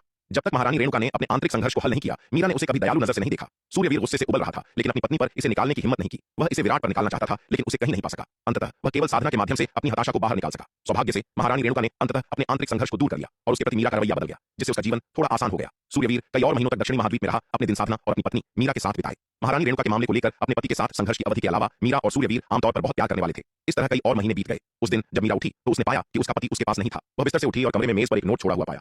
यह देखकर मीरा चौंक गई। वह मेज के पास गई, नोट उठाया और उसे पढ़ा। उस पर लिखा था, मेरी प्यारी पत्नी मीरा, मैं इस जीवन में तुम्हारे साथ फिर से मिलकर संतुष्ट हूं। मेरे पास एक गुणी पत्नी और मेरे आसपास बच्चे और पोते पोतियां हैं। जीवन काफी है, लेकिन दानव जाति को अभी तक मिटाया नहीं गया है और मेरे साथी इंसान अभी भी इसके प्रकोप से पीड़ित हैं। जब भी मैं इस बारे में सोचता हूं, मेरा दिल बेचैन हो जाता है और मैं शांति से अपने शेष वर्षों का आनंद नहीं ले सकता। मुझे अभी के लिए तुमसे अलग होना होगा। जब दानव जाति को पूरी तरह से खदेड़ दिया जाएगा तो मैं तुम्हारे साथ फिर से मिलूंगा। मीरा अपने हाथ में नोट को घूर रही थी। लंबे समय तक चुप रही। इस नोट को देखकर वह जानती थी कि सूर्यवीर ने दानव जाति के खिलाफ लड़ने के लिए सीमा पर जाने के लिए दक्षिणी महाद्वीप छोड़ दिया था। मीरा ने अपनी पसंद के लिए सूर्यवीर को दोषी नहीं ठहराया। मानव जाति के एक दिव्य विकास लोक विशेषज्ञ के रूप में दानव जाति के खिलाफ युद्ध में भाग लेना उनका दायित्व था। उसका पति महान अखंडता और करुणा वाला व्यक्ति था, एक सच्चा नायक। मीरा को केवल गर्व और संतुष्टि महसूस हुई। उसका एकमात्र अफसोस और अनिच्छा यह थी कि उसने और सूर्यवीर ने फिर से अलग होने से पहले केवल कुछ ही महीने साथ बिताए थे। जैसे ही मीरा विचारों में खोई हुई थी, दरवाजे पर दस्तक हुई। अंदर आ जाओ, मीरा ने पुकारा। अपनी तंद्रा से बाहर निकलते हुए दरवाजा खुला और विराट ने प्रवेश किया। माँ। विराट ने अपनी माँ को प्रणाम किया और उनका अभिवादन किया। हम। मीरा ने जवाब में सिर हिलाया। माँ, पिताजी ने क्या कहा? विराट ने उत्सुकता से पूछा, मीरा के हाथ में नोट को देखते हुए। तुम्हारे पिता दानवों से लड़ने के लिए सीमा पर जाने के लिए दक्षिणी महाद्वीप से चले गए हैं, मीरा ने कहा। हे, आज सुबह पिताजी को इतनी जल्दी में जाते देख मैंने सोचा कि उनका आपके साथ झगड़ा हुआ है और वे गुस्से में घर से भाग गए हैं। ये सुनकर विराट ने हंसते हुए कहा, बेटा तुम क्या बकवास कर रहे हो? विराट के शब्द सुनकर मीरा ने उस पर अपनी आंखें घुमाई और चिढ़कर कहा, कोई आश्चर्य नहीं कि तुम्हारे पिता हमेशा कहते हैं कि तुम पिटाई के लायक हो। क्या? मीरा के शब्द सुनकर विराट का चेहरा तुरंत गिर गया। उसने जल्दी से कहा, माँ, आप पिताजी की बातों पर कैसे विश्वास कर सकती हैं जब वे बस बकवास कर रहे होते हैं? ये बकवास है या नहीं, ये कहना मुश्किल है, मीरा ने सूंघा। मीरा के शब्द सुनकर विराट को पूरी तरह से निर्दोष महसूस हुआ और साथ ही उसे झुंझलाहट की लहर महसूस हुई। पिताजी, आप वास्तव में अनुचित हैं, हमेशा माँ से मेरे बारे में बुरा भला कहते हैं। क्योंकि आपने इसे शुरू किया है तो मुझे अगला काम करने के लिए दोष न दें। माँ, पिताजी खुद हमेशा चीजों को अनुचित तरीके से कर रहे हैं, फिर भी उनमें मेरी आलोचना करने की हिम्मत है, विराट ने कहा। वह अपने पिता सूर्यवीर को एक असली झटका देने की तैयारी कर रहा था। उससे तुम्हारा क्या मतलब है? मीरा ने उत्सुकता से पूछा। माँ, आप शायद नहीं जानती, लेकिन पिताजी ने अपने पुराने प्यार की प्रतिष्ठा के विचार से वास्तव में मुझे शर्मा परिवार द्वारा धमकाने दिया। मेरे लिए खड़े होने की हिम्मत भी नहीं की, विराट ने कहा। क्या? विराट के शब्द सुनकर मीरा ने अविश्वास से पूछा, तुम्हारे पिता का पुराना प्यार? तुम्हारे पिता का पुराना प्यार कौन है? विराट, तुम्हें मुझे यह विस्तार से बताना होगा। मीरा के शब्द सुनकर विराट गुप्त रूप से प्रसन्न हुआ और तुरंत अपनी मां को कहानी सुनाई, मिर्च मसाला लगाते हुए। विराट की कहानी सुनने के बाद मीरा का चेहरा काला पड़ गया। उसने तुरंत अपना संचार टोकन निकाला और सूर्यवीर से संपर्क किया। मध्य महाद्वीप के बाहर सूर्यवीर अपनी तलवार पर उड़ रहा था। दिव्य विकास लोक के मध्य चरण में अपनी वर्तमान ताकत के साथ इस उच्च श्रेणी के जन्मजात तलवार जादुई हथियार के साथ उसकी तलवार पर उड़ने की गति अकल्पनीय स्तर तक पहुंच गई थी। इस समय सूर्यवीर जोश और महत्वाकांक्षा से भरा था। कई वर्षों के बाद वह युद्ध के मैदान में लौट रहा था। सीमा पर पहुंचते ही दानव जाति को एक बड़ा सरप्राइज देने के लिए दृढ़ संकल्पित था। दिव्य विकास लोक को तोड़ने से पहले उसने पहले ही दानव जाति पर कहर बरपाया था। इस बार उसकी ताकत सीमा छोड़ने से पहले की तुलना में कई गुना अधिक थी और उसके जादुई खजाने में भी एक से अधिक स्तर का सुधार हुआ था। उसकी वर्तमान ताकत के साथ वह जो भूमिका निभा सकता था वह पहले की तुलना में अतुलनीय थी। दानव जाति के वे दिव्य विकास लोक विशेषज्ञ बस अपनी गर्दन धोलें और सूर्यवीर के आगमन का स्वागत करने के लिए प्रतीक्षा करें। जैसे ही सूर्यवीर दिन भर सोच रहा था, उच्च उत्साह से भरा हुआ उसे अचानक अपना संचार टोकन कंपन करता महसूस हुआ। सूर्यवीर रुका, संचार टोकन निकाला और देखा कि यह उसकी पत्नी मीरा का संचार अनुरोध था। सूर्यवीर ने अपनी वास्तविक ऊर्जा उसमें डाली, संचार टोकन का उत्तर दिया और मुस्कुराते हुए कहा, मीरा, तुमने मुझे इतनी जल्दी याद करना शुरू कर दिया है, क्या तुम मुझसे अलग होने के लिए अनिच्छुक हो? हालांकि इससे पहले कि वह बोलना समाप्त कर पाता, उसे संचार टोकन से आ रही आवाज से बाधित कर दिया गया। सूर्यवीर, तुम वास्तव में कुछ हो। मैंने सोचा था कि तुम कोई सम्मानित व्यक्ति हो, लेकिन यह पता चला कि तुम बस नाटक कर रहे थे, मीरा ने कहा। मीरा, तुम्हारा उससे क्या मतलब है? यह सुनकर सूर्यवीर तुरंत दंग रह गया। मेरा क्या मतलब है? क्या तुम नहीं जानते कि मेरा क्या मतलब है? सूर्यवीर, मैंने वास्तव में यह उम्मीद नहीं की थी कि तुम, जो हमेशा इतने गंभीर दिखते हो, वास्तव में एक पुराना प्यार छिपा रखा है और अपने पुराने प्यार की प्रतिष्ठा की खातिर तुमने इस बात की भी परवाह नहीं की कि तुम्हारे बेटे को शर्मा परिवार द्वारा धमकाया जा रहा था। मीरा ने सुना। यह मीरा, तुम जो सोच रही हो वैसा नहीं है, मुझे समझाने दो। मीरा की बातें सुनकर सूर्यवीर घबरा गया और जल्दी से समझाया। तुम्हें समझाने की जरूरत नहीं है, बस इंतजार करो, मैं जल्द ही तुम्हारे साथ हिसाब चुकता करूंगी, मीरा ने कहा। मीरा, सूर्यवीर कुछ और कहना चाहता था, लेकिन संचार टोकन पहले ही मीरा द्वारा काट दिया गया था। अपने हाथ में संचार टोकन को देखते हुए जिसने संचार खो दिया था, सूर्यवीर रोना चाहता था। हे भगवान, क्या तुम मजाक कर रहे हो? ऐसा कैसे हो सकता है? तो मीरा को सुमित्रा के साथ उसके अफेयर के बारे में कैसे पता चला? मीरा से मिलने के बाद से उसका सुमित्रा के साथ व्यावहारिक रूप से कोई संपर्क नहीं था। इसके अलावा उनका रिश्ता वास्तव में मासूम था। अस्पष्टता का कोई निशान नहीं था। कहने की जरूरत नहीं है, यह उस मुसीबत बनाने वाले लड़के विराट का काम रहा होगा, अन्यथा मीरा को संभवतः कैसे पता चल सकता था? इसके अलावा मीरा किसी और पर विश्वास नहीं कर सकती थी, लेकिन वह विराट पर पूरे दिल से भरोसा करेगी। उस लड़के ने अपने पिता को इस तरह धोखा देने की हिम्मत की। जब वे वापस आएंगे तो वह उसकी अच्छी पिटाई करेगी। हालांकि अगर बात की जाए तो असली अपराधी बूढ़ा दिवाकर था। अगर बूढ़े दिवाकर ने उसके अतीत को उजागर नहीं किया होता तो विराट को इसके बारे में पता नहीं चलता। तो अंततः यह सब बूढ़े दिवाकर की गलती है। सूर्यवीर ने अपना संचार टोकन रख दिया। उसका शरीर चमका और वह मध्य महाद्वीप की पश्चिमी सीमा की ओर तेजी से बढ़ गया। एक बार जब वह सीमा पर पहुंच जाता तो वह बूढ़े दिवाकर के साथ इस स्कोर को निपटाने के लिए दृढ़ संकल्पित था। दक्षिणी महाद्वीप में मीरा ने संचार टोकन काट दिया और विराट की ओर मुड़ी, बोली, विराट, तैयार हो जाओ, कल से मैं साधना करने के लिए एकांतवास में जा रही हूँ। दक्षिणी महाद्वीप लौटने के बाद से उसने अपने दिन या तो सूर्यवीर के साथ या विराट, वान्या, महारानी रेणुका और अन्य लोगों के साथ बिताए थे। साधना के लिए शायद ही कोई समय समर्पित किया था, लेकिन अब जबकि उसका पति दानवों से बचाव के लिए सीमा पर चला गया था, उसे स्वाभाविक रूप से लगन से साधना शुरू करनी पड़ी। दिव्य विकास लोक को तोड़ने का प्रयास करना पड़ा ताकि वह जल्द से जल्द सीमा पर पहुंच सके और अपने पति के साथ लड़ सके। सूर्यवीर के लिए उसके पहले के शब्द कि उसे उसका इंतजार करना चाहिए और वह जल्द ही उसके साथ हिसाब चुकता करेगी केवल एक क्षणिक प्रकोप थे। वह वास्तव में जो चाहती थी वह सीमा पर अपने पति के साथ लड़ना था, एक साथ मानवता की मातृभूमि की रक्षा करना। ठीक है, मैं अभी तैयारी करने जाता हूँ, विराट ने सिर हिलाया। उसने अपनी मां के अनुरोध को अस्वीकार नहीं किया। हालांकि वह अपनी मां को सीमा पर अपनी जान जोखिम में डालते हुए नहीं देखना चाहता था, लेकिन वह जानता था कि उनके व्यक्तित्व को देखते हुए वे हमेशा पीछे नहीं रहेंगी। इसलिए उनकी ताकत को बेहतर बनाने के लिए हर संभव प्रयास करना उसकी प्राथमिक चिंता थी। विराट स्वाभाविक रूप से उन संसाधनों के साथ उदार था जो उसने अपनी मां के लिए तैयार किए थे। उन्हें अपने पास मौजूद सर्वोत्तम प्रदान करता था। उसने अकेले प्राचीन दिव्य धारा मदिरा की कई तुम्बियां तैयार की। तीसरे संस्करण के नाग दंत चावल, प्राचीन महाद्वीप की धारा का पानी और प्राचीन महाद्वीप की बड़ी मछलियों के लिए उसने उनकी अनगिनत तैयारी की। मीरा को उसने जो साधना संसाधन प्रदान किए वे एक योद्धा के लिए दिव्य विकास लोक के अंतिम चरण तक पहुंचने के लिए पर्याप्त से अधिक थे। विराट द्वारा सब कुछ तैयार करने के बाद मीरा एकांत साधना के लिए नवधारा महाद्वीप में जय युग संप्रदाय के खंडारों में प्रवेश कर गई। समय शांति से बीतता गया। दिन पर दिन पलक झपकते ही एक और महीना बीत गया। विराट ने गणना की कि गिरीश के साथ फिर से व्यापार करने का समय आ गया है, इसलिए वह खजाना विभाग गया। कई 100 अरब किलो नाग दंत चावल निकाले और शार्दुल और विशाल कछुए कुर्मा के साथ शून्य समाधि महाद्वीप में प्रवेश किया। शून्य समाधि महाद्वीप में प्रवेश करने के बाद विराट शार्दुल पर सवार होकर सम्राट स्तर की 13वीं मोहर तक गया। अर्धचरण दिव्य विकास लोक को तोड़ने के बाद शार्दुल की उड़ने की गति और भी आश्चर्यजनक हो गई थी। बैंगनी तलवार संप्रदाय के खंडारों से सम्राट स्तर की 13वीं मोहर तक उड़ने में इसे केवल 2 या 3 दिन लगे। जब वह सम्राट स्तर की 13वीं मोहर पर पहुंचा तो गिरीश पहले से ही वहां इंतजार कर रहा था। सुख दुख साझा करने के बाद उन्होंने लेन देन शुरू किया। इस बार विराट ने गिरीश को 50 अरब किलो नागदंत चावल बेचे। अब तलवार संप्रदाय के तेजी से विकास और उत्तरी महाद्वीप में विभिन्न अभियानों के साथ जन्मजात दिव्य अस्त्रों की मांग बढ़ रही थी। इसके अलावा विराट ने दानव जाति के खिलाफ लड़ाई में भाग लेने के लिए सीमा पर जाने की योजना बनाई थी और उसने अनुमान लगाया कि जन्मजात दिव्य अस्त्रों की खपत और भी अधिक होगी। इसलिए उसे पहले से तैयारी करने और भविष्य के उपयोग के लिए अधिक जन्मजात दिव्य अस्त्र जमा करने की आवश्यकता थी। इसके अलावा इस बार विराट ने न केवल निम्न श्रेणी और मध्यम श्रेणी के जन्मजात दिव्य अस्त्रों के लिए विनिमय किया, बल्कि कई उच्च श्रेणी के जन्मजात दिव्य अस्त्र भी लिए। दांव संघ के मुख्य गुटों में रणविजय और संरक्षक गोविंद जैसे लोग लंबे समय से उच्च श्रेणी के जन्मजात दिव्य अस्त्रों की इच्छा रखते थे, लेकिन विराट ने उन्हें नहीं बेचा था। अब उसके और शून्य समाधि महाद्वीप के बीच बढ़ते विश्वास के साथ गिरीश से कुछ उच्च श्रेणी के जन्मजात दिव्य अस्त्र खरीदने का समय आ गया था। उच्च श्रेणी के जन्मजात दिव्य अस्त्र बेहद महंगे होते हैं, यहाँ तक कि सबसे आम भी कम से कम 100 अरब नौवीं श्रेणी के आध्यात्मिक पत्थर का होता है। कुछ शीर्ष गुणवत्ता वाले उच्च श्रेणी के जन्मजात दिव्य अस्त्र खरबों नौवीं श्रेणी के आध्यात्मिक पत्थरों तक भी पहुंचते हैं। दूसरे शब्दों में विराट को केवल एक उच्च गुणवत्ता वाले जन्मजात दिव्य अस्त्र के लिए 10 अरब किलो नाग दंत चावल का आदान प्रदान करना होगा। यह देखकर विराट चकित था। उच्च श्रेणी के जन्मजात दिव्य अस्त्रों की अत्यधिक कीमत वास्तव में उसकी उम्मीदों से परे थी। हालांकि विराट को विश्वास नहीं था कि गिरीश जानबूझकर उससे अधिक शुल्क ले रहा था। गिरीश को इतने लंबे समय से जानने और उसके साथ इतने सारे व्यापारिक सौदे करने के बाद वह गिरीश के चरित्र को अच्छी तरह जानता था। गिरीश आमतौर पर उसे जन्मजात दिव्य अस्त्रों के लिए केवल रियायती मूल्य की पेशकश करता था, कभी भी अत्यधिक रकम की मांग नहीं करता था। भाई गिरीश, क्या आपके पास कोई शीर्ष श्रेणी का जन्मजात दिव्य अस्त्र है? लेन देन पूरा होने के बाद विराट ने गिरीश से पूछा। जबकि विराट के पास कुछ उच्च श्रेणी के जन्मजात दिव्य अस्त्र थे, उसके पास एक भी शीर्ष श्रेणी का नहीं था, इसलिए वह शीर्ष श्रेणी के जन्मजात दिव्य अस्त्रों की शक्ति के बारे में काफी उत्सुक था। मेरे पास वर्तमान में इतना उच्च स्तरीय जादुई खजाना नहीं है। हालांकि यदि भाई विराट एक चाहते हैं तो मैं वापस जा सकता हूं और एल्डर पवन और अन्य 2 एल्डर से एक मांग सकता हूं, गिरीश ने कहा। विराट ने वास्तव में उसे पूरे 50 अरब किलो नागदंत चावल बेचे थे। गिरीश बहुत खुश था। अगर उसने एल्डर पवन और अन्य 2 एल्डर्स को यह खबर बताई तो वे शायद बहुत खुश होंगे। वह स्वाभाविक रूप से विराट के अनुरोध को पूरा करने के लिए अपनी शक्ति में सब कुछ करेगा।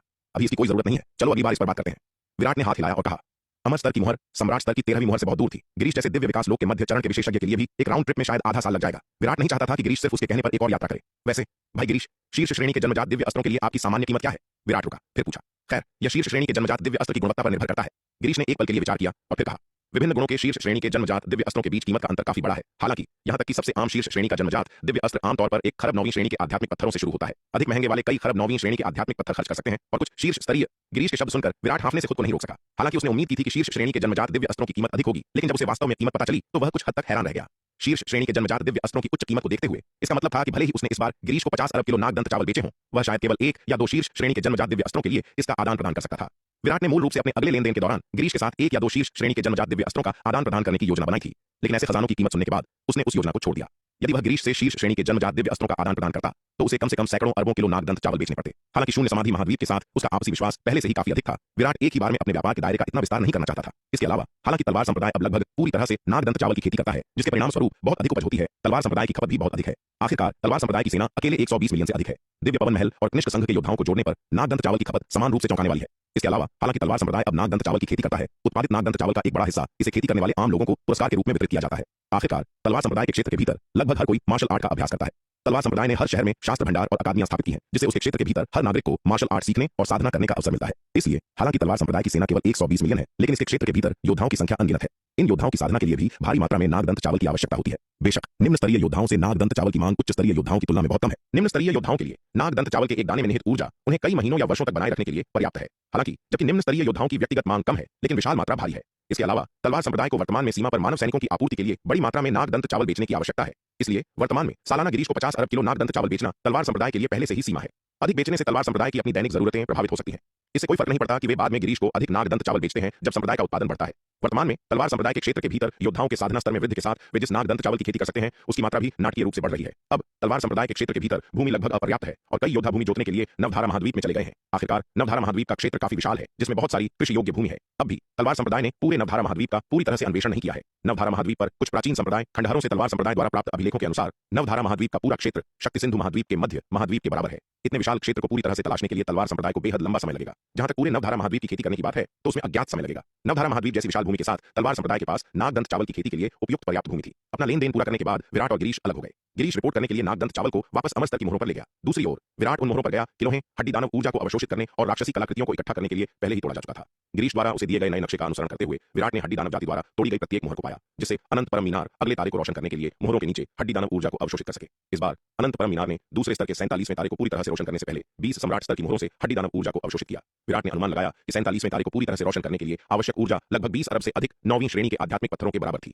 47वें तारे के जलने के बाद अनंत परम मीनार के दूसरे स्तर में तारों की रोशनी की तीव्रता दोगुनी हो गई, जो 9वीं श्रेणी के आध्यात्मिक पत्थर के प्रभाव से 4100 गुना तक पहुंच गई। इस समय अनंत परम मीनार के दूसरे स्तर द्वारा बहाल क्षेत्र का आकार दोगुना हो गया, जो युमेश राजवंश के 20,000 गुना या 2 मध्य महाद्वीपों के बराबर क्षेत्र तक पहुंच गया। जगमगाते 47वें तारे के भीतर विराट को एक और ऋण व्यूह विरासत प्राप्त हुई। इस बार सबसे महत्वपूर्ण ऋण व्यूह विरासत महास्थान सूचक ऋण थी। महास्थान सूचक ऋण पिछले स्थान सूचक आध्यात्मिक ताबीजों की तुलना में कहीं अधिक शक्तिशाली था। यहाँ तक कि सबसे बुनियादी महास्थान सूचक ऋण भी खरबों मील के विशाल क्षेत्र को महसूस कर सकता था। दूसरे शब्दों में, यदि दो लोग महास्थान सूचक ऋण ले जाते तो वे एक दूसरे के स्थान को महसूस कर सकते थे, जब तक कि वे 10 खरब मील से अधिक दूर न हो। इसके अलावा यह केवल सबसे बुनियादी महास्थान सूचक ऋण का प्रभाव था। उच्च स्तरीय महास्थान सूचक ऋण अपनी संवेदन सीमा को सैकड़ों या हजारों गुना बढ़ा सकते थे। 47वें तारे को रोशन करने के बाद विराट एक सम्राट स्तर की मुहर के नीचे से निकला। जैसे ही वह हड्डी दानव ऊर्जा को अवशोषित करना जारी रखने और इसके आधार पर राक्षसी कलाकृतियों को इकट्ठा करने के लिए अगली मुहर की ओर बढ़ने की तैयारी कर रहा था, उसने अचानक इस सम्राट स्तर की मुहर से कुछ ही दूर एक आकृति देखी। लाल कपड़ों में सजी यह आकृति एक अतुलनीय रूप से सुंदर महिला थी। उससे निकलने वाली अविश्वसनीय रूप से शक्तिशाली आभा को देखते हुए वह स्पष्ट रूप से दिव्य विकास लोक के अंतिम चरण की शीर्ष स्तरीय विशेषज्ञ थी। जब विराट ने इस खूबसूरत महिला को देखा तो लाल कपड़ों वाली महिला ने भी उसे देखा। जिस क्षण उसने विराट को देखा, वह तुरंत आगे बढ़ी और उस पर झपट पड़ी। यह देखकर विराट लगभग डर के मारे अपनी सुध बुध खो बैठा। अपनी वर्तमान ताकत के साथ उसके पास दिव्य विकास लोक के अंतिम चरण के शीर्ष स्तरीय विशेषज्ञ का विरोध करने की बिल्कुल कोई शक्ति नहीं थी। यहाँ तक कि विशाल कछुए और शार्दूल की संयुक्त ताकत के साथ साथ दिव्य विकास लोक के शुरुआती चरण में उसके पुतलों के साथ विराट को दिव्य विकास लोक के अंतिम चरण के शीर्ष स्तरीय विशेषज्ञ को हराने का कोई भरोसा नहीं था। इसलिए जब उसने दिव्य विकास लोक के अंतिम चरण में लाल कपड़ों वाली महिला को अपनी ओर दौड़ते देखा तो विराट ने संकोच नहीं किया और तुरंत अपनी टेलीपोर्टेशन तकनीक का उपयोग करके तुरंत दूर चला गया।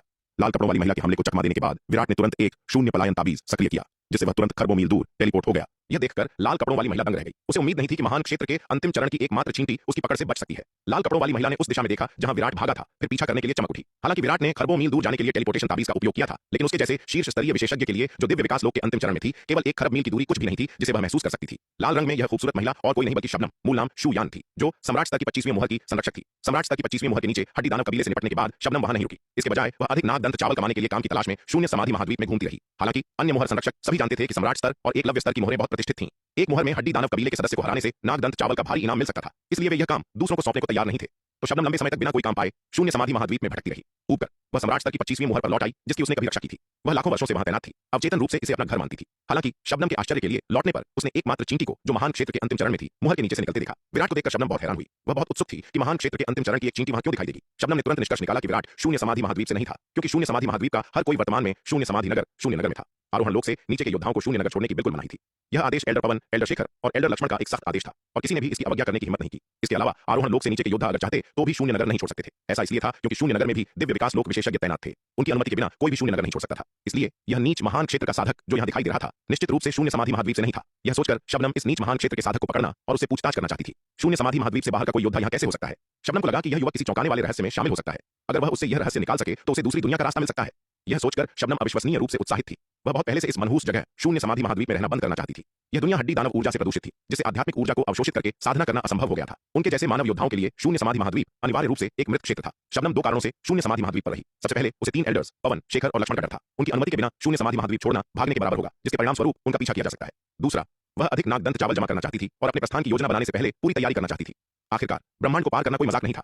पर्याप्त संसाधनों के बिना एक बार जब उसकी वास्तविक ऊर्जा अगली दुनिया में पहुंचने से पहले समाप्त हो जाती तो वह विशाल ब्रह्मांड में अनिवार्य रूप से बर्बाद हो जाती। लेकिन अब उसने अपने शून्य समाधि महाद्वीप पर अन्य दुनिया के योद्धाओं को दिखाई देते हुए खोजा था, जो निस्संदेह शबनम के लिए रोमांचक खबर थी। इसका मतलब था कि उस दुनिया में शून्य समाधि महाद्वीप का शॉर्टकट था। अन्यथा महान क्षेत्र के अंतिम चरण में एकमात्र चींटी के रूप में वह शॉर्टकट के बिना उनके शून्य समाधि महाद्वीप तक पहुंचने के लिए ब्रह्मांड को कभी पार नहीं कर पाता। क्योंकि दूसरा पक्ष इस शॉर्टकट के माध्यम से उनके शून्य समाधि महाद्वीप तक पहुंच सकता था, इसका मतलब था कि उनके शून्य समाधि महाद्वीप के लोग भी उसी मार्ग से उस दुनिया की यात्रा कर सकते थे। इतने कीमती अवसर के सामने होने पर शबनम इसे संभवतः कैसे याद कर सकती थी? हालांकि शबनम को जिस बात की उम्मीद नहीं थी वह यह थी कि यह बच्चा इतना फिसलन भरा था, उसकी पकड़ से बचने में कामयाब रहा और ऐसी अद्भुत पलायन तकनीकें रखता था, तुरंत खरबों मील दूर टेलीपोर्ट कर रहा था।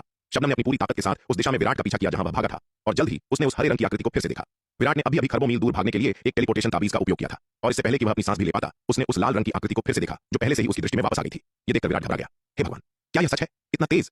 विराट ने संकोच करने की हिम्मत नहीं की। तुरंत एक और टेलीपोर्टेशन ताबीज निकाला, तुरंत इसे सक्रिय किया और एक और खरबों मील दूर टेलीपोर्ट किया। एक अंतिम चरण के दिव्य विकास लोक विशेषज्ञ की गति उसकी कल्पना से भी अधिक भयानक थी। सौभाग्य से उसने लाल कपड़ों वाली महिला से लड़ने के लिए विशाल कछुए और शार्दूल को बुलाने की कोशिश नहीं की, अन्यथा वह अब तक उसके हाथों में होता। विराट ने केवल कुछ ही देर में टेलीपोर्ट किया था जब उसने देखा कि लाल कपड़ों वाली महिला उसका फिर से पीछा कर रही है। यह देखकर विराट ने गहरी सांस ली और भागने के लिए जल्दी से एक और पलायन ताबीज निकाला। मूल रूप से वह भागने के लिए एक स्थानिक मार्ग का निर्माण करने के लिए अनंत परम मीनार का उपयोग करना चाहता था। हालांकि लाल कपड़ों वाली महिला बहुत तेज थी, उसके पास अनंत परम मीनार से स्थानिक मार्ग बनाने का समय नहीं था। यह ध्यान दिया जाना चाहिए कि अनंत परम मीनार को स्थानिक मार्ग बनाने के लिए समय की आवश्यकता होती है, अन्यथा यदि निर्मित स्थानिक मार्ग अस्थिर है तो उसमें भागने से केवल उसकी मृत्यु होगी। यदि स्थानिक मार्ग ढह जाता तो उसका अस्तित्व अनिश्चित होता। लाल कपड़ों वाली महिला द्वारा लगातार पीछा किए जाने पर विराट भागने के लिए केवल एक के बाद एक पलायन ताबीज का उपयोग कर सकता था। इस निरंतर पीछा में विराट पूरी तरह से लाल कपड़ों वाली महिला द्वारा घेर लिया गया था, जिसमें भागने के लिए कोई जगह नहीं थी। अंततः वह इतना घबरा गया कि वह बेतहाशा भागने लगा। शबनम के निरंतर दबाव में उसके पास भागने का रास्ता चुनने का भी समय नहीं था। पहले वह जानबूझकर कुछ देव स्तर की मोहरों के स्थानों से बचने में सक्षम था, लेकिन बाद में उसे खुद भी अपनी वर्तमान स्थिति का पता नहीं था। अकेले उन देव स्तर की मोहरों से बचने का तो सवाल ही नहीं था। लाल कपड़ों वाली महिला को अपने करीब आते देख विराट अंदर ही अंदर करा उठा। यदि उसके पास पलायन ताबीज खत्म हो गए और फिर भी वह लाल कपड़ों वाली महिला को नहीं हिला सका तो वह गंभीर मुसीबत में होगा। शून्य समाधि महाद्वीप, देव स्तर की 7वीं मुहर, एल्डर सावित्री, मूल नाम शी यिन यू, देव स्तर की 7वीं मुहर के पास पालथी मारकर बैठी थी, अपनी आंखें बंद करके साधना कर रही थी। अचानक उसने मुहर से दूर एक स्थानिक उतार चढ़ाव महसूस किया।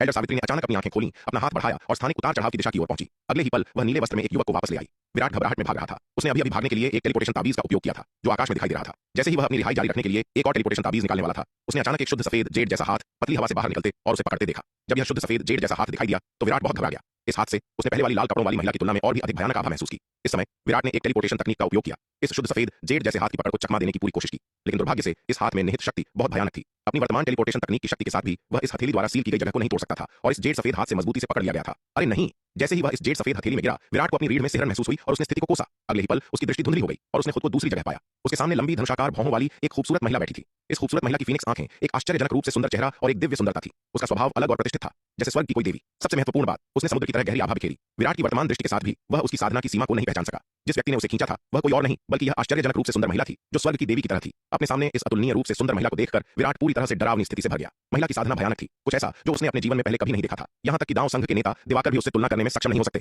तुम कौन हो और तुम हमारे शून्य समाधि महाद्वीप में क्यों हो? एल्डर सावित्री ने अपने सामने हरे रंग के युवक की ओर देखा। उसकी आंखें जिज्ञासा से भरी थीं क्योंकि उसने पूछा। वह एक नजर में बता सकती थी कि हरे रंग में यह युवक उनके शून्य समाधि महाद्वीप से नहीं था, क्योंकि शून्य समाधि महाद्वीप में आरोहण लोक से नीचे के योद्धाओं को शून्य नगर छोड़ने की अनुमति नहीं थी। यह कनिष्ठ विराट कहलाता है। जहां तक मेरी विशिष्ट पहचान की बात है, वरिष्ठ एल्डर पवन, एल्डर शेखर और एल्डर लक्ष्मण से पूछ सकती हैं। यदि वे आपको बताने के इच्छुक हैं तो वरिष्ठ स्वाभाविक रूप से जान जाएंगी। विराट ने खुद को संयमित किया और हल्की मुस्कान के साथ कहा। इतने भयानक शक्तिशाली व्यक्ति के हाथों में पड़ने के बाद उसके लिए बचना मूल रूप से असंभव था। क्योंकि ऐसा था, विराट ने बस सीधा होने का फैसला किया। अब जीवित रहने के लिए वह केवल 3 एल्डर्स पवन, शेखर और लक्ष्मण पर अपनी उम्मीदें लगा सकता था। इसलिए जब एल्डर सावित्री ने पूछा तो विराट ने तुरंत उनके नामों का आह्वान किया। अपने साहस को बढ़ाने के लिए उनके प्रभाव का उपयोग किया। विराट की बातें सुनकर एल्डर सावित्री चौंक गई। तुम 3 एल्डर्स पवन, शेखर और लक्ष्मण के नाम कैसे जानते हो? एल्डर सावित्री ने गंभीर अभिव्यक्ति के साथ नीले वस्त्र वाले युवक से पूछा। पहले उसने सोचा था कि यह युवक सिर्फ एक योद्धा था जिसने गलती से उनके शून्य समाधि महाद्वीप में प्रवेश किया था, लेकिन अब जब उसने सुना कि विराट पवन, शेखर और लक्ष्मण के नाम भी जानता है तो वह जान गई कि इस युवक की पहचान सरल नहीं थी। शून्य समाधि महाद्वीप में भी आरोहण लोक से नीचे के योद्धा आमतौर पर 3 एल्डर्स के नाम नहीं जानते थे। वे केवल इतना जानते थे कि शून्य समाधि महाद्वीप के 3 सर्वोच्च पूर्वज थे। केवल शून्य समाधि महाद्वीप के दिव्य विकास लोक विशेषज्ञ ही पवन और अन्य 2 के नाम जानते थे। लेकिन यह नीच महान क्षेत्र के अंतिम चरण का युवा नीले वस्त्रों में वास्तव में ऐसे महत्वपूर्ण मामलों को जानता था, इसलिए शून्य समाधि महाद्वीप की उसकी समझ सामान्य से बहुत दूर थी।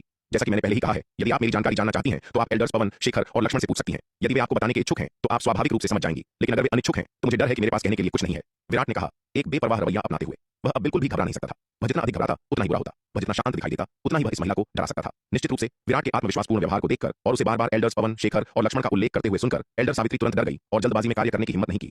एक पल की हिचकिचाहट के बाद उसने अपना संचार टोकन निकाला और एल्डर पवन से संपर्क किया। जबकि एल्डर सावित्री एल्डर पवन से संपर्क कर रही थी, योगेश, शिव, सुधा और यमुना भी चारों ओर इकट्ठे हो गए। यह देखकर कि एल्डर सावित्री ने एक योद्धा को पकड़ लिया है जो दूसरी दुनिया से प्रतीत होता है, वे सभी जिज्ञासा से भर गए। हालांकि जब उन्होंने विराट और एल्डर सावित्री के बीच बातचीत सुनी तो वे हैरान हुए बिना नहीं रह सके। नीले रंग में युवक की पृष्ठभूमि के बारे में अनिश्चित थे। लड़के, तुम काफी अभिमानी हो। महान क्षेत्र के अंतिम चरण में एकमात्र चींटी एल्डर सावित्री से इस तरह बात करने की हिम्मत करती है और यहाँ तक कि हमें डराने के लिए 3 एल्डर्स को बीच में लाने की हिम्मत करती है। ऐसा लगता है कि हमें तुम्हें सबक सिखाने की जरूरत है या तुम्हें पता नहीं चलेगा कि भगवान यम की कितनी आंखें हैं। शिव ने विराट की ओर देखते हुए कहा। वरिष्ठ, मैं आपको सलाह देता हूं कि आप जल्दबाजी में कार्य न करें। यह मत सोचिए कि सिर्फ इसलिए कि आप दिव्य विकास लोक के मध्य चरण में एक योद्धा हैं आप मेरे साथ जो चाहें कर सकते हैं, अन्यथा मैं गारंटी देता हूं कि आपको पछतावा होगा। विराट ने उसकी ओर देखा और हल्की मुस्कान के साथ कहा। इस समय वह शिव से बिल्कुल भी नहीं डरा था, अभी भी एक शांत और संयमित व्यवहार बनाए हुए था। क्यों हो छोकरे, तुम मुझे डराने की हिम्मत करते हो? मैं एक मध्य चरण दिव्य विकास लोक विशेषज्ञ हूं और तुम्हारे मुंह में मैं बस कुछ सामान्य निम्न स्तरीय कचरा हूं। तुम मुझे डराने की धमकी देते हो, लेकिन मैं तुम्हें भुगतान करूंगा। मैं तुम्हें बताता हूं, मेरे पास 180 अलग-अलग तरीके हैं। मेरे सभी चालों का स्वाद चखने के बाद देखते हैं कि क्या तुम अभी भी इतने सख्त और अभिमानी हो। मैं देखना चाहता हूं कि तुम मुझे इस पर पछतावा कैसे कराओगे। शिव ने उपहास किया। इसके साथ उसने अपनी आस्तीन ऊपर की, उसके चेहरे पर एक भयावह मुस्कान करते हुए इसके साथ ही उसने अपनी आस्तीनें ऊपर चढ़ाई। उसके चेहरे पर एक कुटिल मुस्कान थी और वह विराट पर हमला करने के लिए तैयार हो गया। लाखों वर्षों से 7वीं देव स्तर की मुहर की रक्षा करते हुए उसने इतने लंबे समय से इतना अच्छा समय नहीं बिताया था। इस बार वह इस अहंकारी छोकरे को पूरी तरह से तड़पाने वाला था, उसे घुटने टेकने और उसे दादा कहने पर मजबूर करने वाला था। शिव, मैं तुम्हें सलाह देती हूं कि उसे हाथ भी मत लगाना। ठीक इसी पल एल्डर सावित्री अचानक बोल पड़ी। एल्डर पवन पहले ही कह चुके हैं कि जो कोई भी उसके सिर का एक बाल भी बांका करने की हिम्मत करेगा उसे बिना किसी दया के मार दिया जाएगा। शिव, जो विराट पर हमला करने की तैयारी में कुटिलता से मुस्कुरा रहा था, एल्डर सावित्री के शब्दों को सुनकर डर के मारे कांपने लगा, जिससे उसके पैर लगभग लड़खड़ा गए। एल्डर सावित्री, आप मजाक तो नहीं कर रही हैं, है ना? शिव ने जबरदस्ती मुस्कुराते हुए पूछा, एक ऐसी मुस्कान जो बेहद बदसूरत लग रही थी। मैंने जो कहना था कह दिया, मानना या न मानना तुम पर निर्भर है। एल्डर सावित्री ने उस पर एक नजर डाली और उदासीनता से कहा, ओह, मैं तुम्हें बताना भूल गई। एल्डर शेखर व्यक्तिगत रूप से अमर स्तर की मुहर से निकल चुके हैं और यहाँ आ रहे हैं। उन्होंने कहा कि वे कुंवर विराट की सुरक्षा सुनिश्चित करने के लिए खुद आ रहे हैं। जन एल्डर सावित्री की बातें सुनकर शिव के पैर सुन्न हो गए और वह जमीन पर गिर पड़ा। एल्डर शेखर की ख्याति से पूरे शून्य समाधि महाद्वीप में हर कोई डरता था, क्योंकि एल्डर शेखर के तरीके बेहद क्रूर थे। वे उन लोगों के प्रति निर्दयी और कठोर थे जो नियम तोड़ने की हिम्मत करते थे। हालांकि एल्डर पवन और एल्डर लक्ष्मण की विनती कुछ काम आ सकती थी, लेकिन एल्डर शेखर के सामने वे बेकार थी। नियम तोड़ने वाले और एल्डर शेखर के हाथों में पड़ने वाले बहुत कम लोग ही बच पाते थे। अब एल्डर पवन ने वास्तव में एल्डर शेखर को भेजा था। यह दर्शाता था कि वे नीले वस्त्र वाले इस युवक को कितना महत्व देते थे। यदि एल्डर पवन और एल्डर लक्ष्मण बिना दया के कहते तो वे मामले की गंभीरता पर विचार करते, लेकिन एल्डर शेखर के आने का मतलब वास्तव में यही था कि जो कोई भी इस लड़के का एक बाल भी छुएगा उसे बिना किसी दया के मृत्युदंड दिया जाएगा। न केवल शिव भयभीत होकर जमीन पर गिर पड़ा, बल्कि शबनम जो उनका पीछा कर रही थी वह भी प्रभावित होने वालों में से थी। मूल रूप से शबनम अपने शिकार को, जिसका उसने इतनी मेहनत से और इतनी देर तक पीछा किया था, एल्डर सावित्री द्वारा छीने जाने पर क्रोधित थी। वह 7वीं देव स्तर की मुहर की ओर उड़ी, एल्डर सावित्री से स्पष्टीकरण मांगने के इरादे से। हालांकि जैसे ही वह पहुंची उसने एल्डर सावित्री की बातें सुन ली। ये शब्द शबनम के लिए वज्रपात की तरह थे। अगर एल्डर सावित्री ने जो कहा वह सच था तो इस लड़के का इतनी देर तक पीछा करने के बाद वह बर्बाद हो गई थी। उस जैसे लोगों के मन में एल्डर शेखर का गहरा डर था। जब उसने सुना कि एल्डर शेखर व्यक्तिगत रूप से आ रहे हैं तो वह तुरंत भयभीत हो गई। उसकी आत्मा लगभग उसके शरीर को छोड़ गई और वह अपना संतुलन भी नहीं बना सकी, सीधे आकाश से नीचे गिर गई। एल्डर सावित्री, इस लड़के की पृष्ठभूमि क्या है? एल्डर पवन और अन्य लोग उस पर इतना ध्यान क्यों दे रहे हैं? सुधा ने विराट पर एक नजर डाली और जिज्ञासा से भरे चेहरे के साथ एल्डर सावित्री से पूछा। सुधा की बातें सुनकर सभी ने एल्डर सावित्री की ओर देखा। वे सभी यह जानने के लिए उत्सुक थे कि यह युवक कौन था जिसे एल्डर पवन के तीनों एल्डर्स द्वारा इतना उच्च सम्मान दिया जा रहा था। यहाँ तक कि एक शिखर दिव्य विकास लोक विशेषज्ञ को भी तीनों एल्डर्स द्वारा इतना महत्व नहीं दिया जाता था। क्या तुम जानते हो कि हमारे नागदंत चावल कहाँ से आए? एल्डर सावित्री ने सभी पर नजर डालते हुए पूछा। कहाँ से आए? सभी ने लगभग एक साथ पूछा। वे हमेशा से इस बारे में उत्सुक थे, लेकिन चूंकि गंगा ने इसे गुप्त रखा था और कुछ भी बताने से इनकार कर दिया था, इसलिए उन्हें कभी पता नहीं चला कि नागदंत चावल कहाँ से आए थे। लेकिन इस बार जब एल्डर सावित्री ने इस हरे वस्त्र वाले युवक को पकड़ा तो एल्डर पवन ने उन्हें इसके बारे में बताया था। क्या यह हो सकता है कि उन्हें मिलने वाले नागदंत चावल का संबंध इस हरे वस्त्र वाले युवक से था? यह सोचते हुए सभी ने विराट की ओर देखा। तुमने सही अनुमान लगाया, इसने हमारे शून्य समाधि महाद्वीप को नागदंत चावल बेचे हैं, एल्डर सावित्री ने विराट की ओर देखते हुए कहा। एल्डर सावित्री के शब्द सुनकर सब हैरान रह गए। तो यह सच था। कोई आश्चर्य नहीं कि एल्डर पवन के तीनों एल्डर्स इस युवक को इतना महत्व देते थे। पता चला कि वह शून्य समाधि महाद्वीप में नागदंत चावल की आपूर्ति से संबंधित था। शून्य समाधि महाद्वीप जीवन मरण के संकट का सामना कर रहा था। लगभग हर कोई अपनी सीमा पर था। यदि नागदंत चावल अचानक प्रकट न होते तो शून्य समाधि महाद्वीप शायद अब तक जीवित नहीं रहता। कई दिव्य विकास लोक विशेषज्ञ भूख से मर गए होते। उस अचानक प्रकट हुए नागदंत चावल ने शून्य समाधि महाद्वीप में लगभग सभी को बचा लिया था। उस अर्थ में यह युवक व्यावहारिक रूप से उनका उद्धार करता था। छोटे भाई, मैं पहले तुम्हारे साथ बस मजाक कर रहा था। मेरा वास्तव में तुम्हें सबक सिखाने का कोई मतलब नहीं था। कृपया मुझे माफ कर दो। विराट की पहचान जानने के बाद शिव जल्दी से जमीन से उठा और विराट के पास आया, चापलूसी करते हुए मुस्कुराया। इस युवक की पहचान इतनी महत्वपूर्ण थी कि एल्डर पवन के तीनों एल्डर्स के लिए वह व्यावहारिक रूप से एक अछूत वर्जना था। अब शिव आखिरकार समझ गया कि एल्डर पवन ने बिना दया के जैसा कठोर आदेश क्यों जारी किया था। यदि उसने इस लड़के को नाराज किया तो एल्डर पवन, एल्डर शेखर और एल्डर लक्ष्मण उसे उसके क्रोध को शांत करने के लिए बलिदान कर सकते थे। और अगर तीनों एल्डर्स ने यह फैसला किया तो पूरे शून्य समाधि महाद्वीप में कोई भी आपत्ति नहीं करेगा। उन सभी को इस लड़के से बहुत लाभ हुआ था और उनकी भविष्य की उम्मीदें अनिवार्य रूप से उस पर टिकी थीं। कौन अपने भविष्य को जोखिम में डालेगा? उसे मारने पर न केवल कोई विरोध नहीं होगा बल्कि कई लोग इसकी सराहना भी कर सकते हैं। गंभीर परिणामों के बारे में सोचते हुए शिव के पास अपने गर्व को निगलने और विराट से माफी मांगने के अलावा कोई विकल्प नहीं था। युवा मालिक, मुझे पहले आपकी पहचान नहीं पता थी, इसलिए मैंने आपका पीछा किया और मेरा मतलब आपको नुकसान पहुंचाने का नहीं था। मैं बस यह पूछना चाहती थी कि आप यहाँ क्यों थे। कृपया अज्ञानता के लिए मुझे इस बार माफ कर दीजिए। इस पल शबनम दौड़ कर आई और एक धड़ाम के साथ विराट के सामने घुटने टेक दिए, बार बार विनती करते हुए, यदि आप मुझे इस बार बख्श दें तो मैं वह सब करूंगी जो आप कहेंगे, यहाँ तक कि बिना किसी शिकायत के आपकी दासी के रूप में आपकी सेवा भी करूंगी। उसके कार्य शिव की तुलना में कहीं अधिक गंभीर थे। शिव ने केवल विराट को धमकाया था, उसे नुकसान पहुंचाने का इरादा रखते हुए, लेकिन शबनम ने उसका लगातार पीछा किया था, जिससे उसके पास भागने के लिए कोई जगह नहीं बची थी। यदि एल्डर पवन के तीनों एल्डर्स को इस बारे में पता चला तो वह निश्चित रूप से मर जाएगी। भले ही वह पृथ्वी के छोर तक भाग जाए, वह एल्डर शेखर की खोज से नहीं बच पाएगी। अगर वह जीना चाहती थी तो केवल एक ही तरीका था, विराट की माफी प्राप्त करना। कुंवर विराट, उनका मतलब पहले हमें अपमानित करने का नहीं था। आप उन्हें इस बार माफ क्यों नहीं कर देते? सुधा को दया का एक झटका लगा जब उसने शबनम को अपनी गरिमा की परवाह किए बिना विराट के सामने घुटने टेकते और दया की भीख मांगते देखा। उसने तुरंत शबनम और शिव के लिए विनती करने के लिए बात की।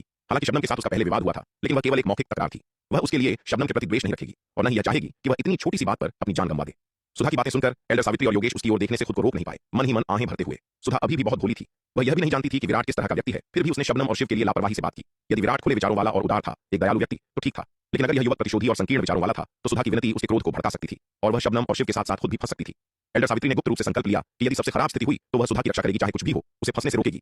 हालांकि शून्य समाधि महाद्वीप में उसकी स्थिति एल्डर पवन, एल्डर शेखर और एल्डर लक्ष्मण जितनी ऊंची नहीं थी, लेकिन एक शिखर दिव्य विकास लोक विशेषज्ञ के रूप में वह अभी भी काफी प्रभाव रखती थी। अपनी स्थिति के साथ वह शायद शबनम और शिव की रक्षा नहीं कर सकती थी, जिन्होंने स्पष्ट रूप से विराट को नाराज किया था, लेकिन सुधा की रक्षा करना निश्चित रूप से उसकी पहुंच के भीतर था। शबनम को अपने पैर से चिपके हुए और विनती करते हुए देखकर और सुधा को भी हस्तक्षेप करते हुए देखकर विराट ने आखिरकार कहा, ठीक है, तुम्हारी अज्ञानता को देखते हुए मैं तुम्हें इस बार माफ करता हूं। हालांकि अगर तुम दोबारा ऐसा करने की हिम्मत करते हो तो मुझे निर्दयी होने के लिए दोष मत देना। हालांकि उसके पास एल्डर पवन, एल्डर शेखर और एल्डर लक्ष्मण का समर्थन था, लेकिन वह शून्य समाधि महाद्वीप के लोगों को बहुत अधिक नाराज नहीं करना चाहता था। यदि शबनम और शिव ने इस घटना के कारण अपनी जान गंवा दी तो यह संभवतः शून्य समाधि महाद्वीप के योद्धाओं पर बुरा प्रभाव छोड़ेगा। वह अभी भी शून्य समाधि महाद्वीप के लोगों के साथ संबंध बनाना चाहता था और उनके साथ व्यापार करना जारी रखना चाहता था। चीजों को बहुत दूर ले जाना उचित नहीं था। इसके अलावा शबनम और शिव ने वास्तव में उसे कोई वास्तविक नुकसान नहीं पहुंचाया था, इसलिए इस पर बहुत अधिक ध्यान देने की आवश्यकता नहीं थी। धन्यवाद युवा मालिक, धन्यवाद युवा मालिक। विराट के शब्द सुनकर शबनम बहुत खुश हुई और उसने विराट को कई बार माथा टेका और आभार व्यक्त करते हुए कहा। यह दृश्य देखकर विराट को कुछ आश्चर्य हुआ। ऐसा लगता था कि एल्डर पवन, एल्डर शेखर और एल्डर लक्ष्मण वास्तव में शून्य समाधि महाद्वीप में सर्वोच्च पदों पर थे। बस एक बिना दया के मार डालो आदेश ने एक प्रतिष्ठित देर के चरण के दिव्य विकास लोक विशेषज्ञ को ऐसी स्थिति में डरा दिया था। शिव ने भी बार बार विराट को धन्यवाद दिया, मामले को आगे न बढ़ाने के लिए उसकी उदारता के लिए आभारी था। यदि विराट वास्तव में जो हुआ उसे आगे बढ़ाना चाहता तो एल्डर शेखर के क्रूर तरीकों को देखते हुए वह शायद गंभीर रूप से घायल हो जाता, अगर मारा नहीं जाता। तुम्हें ऐसा करने की जरूरत नहीं है, जल्दी उठो।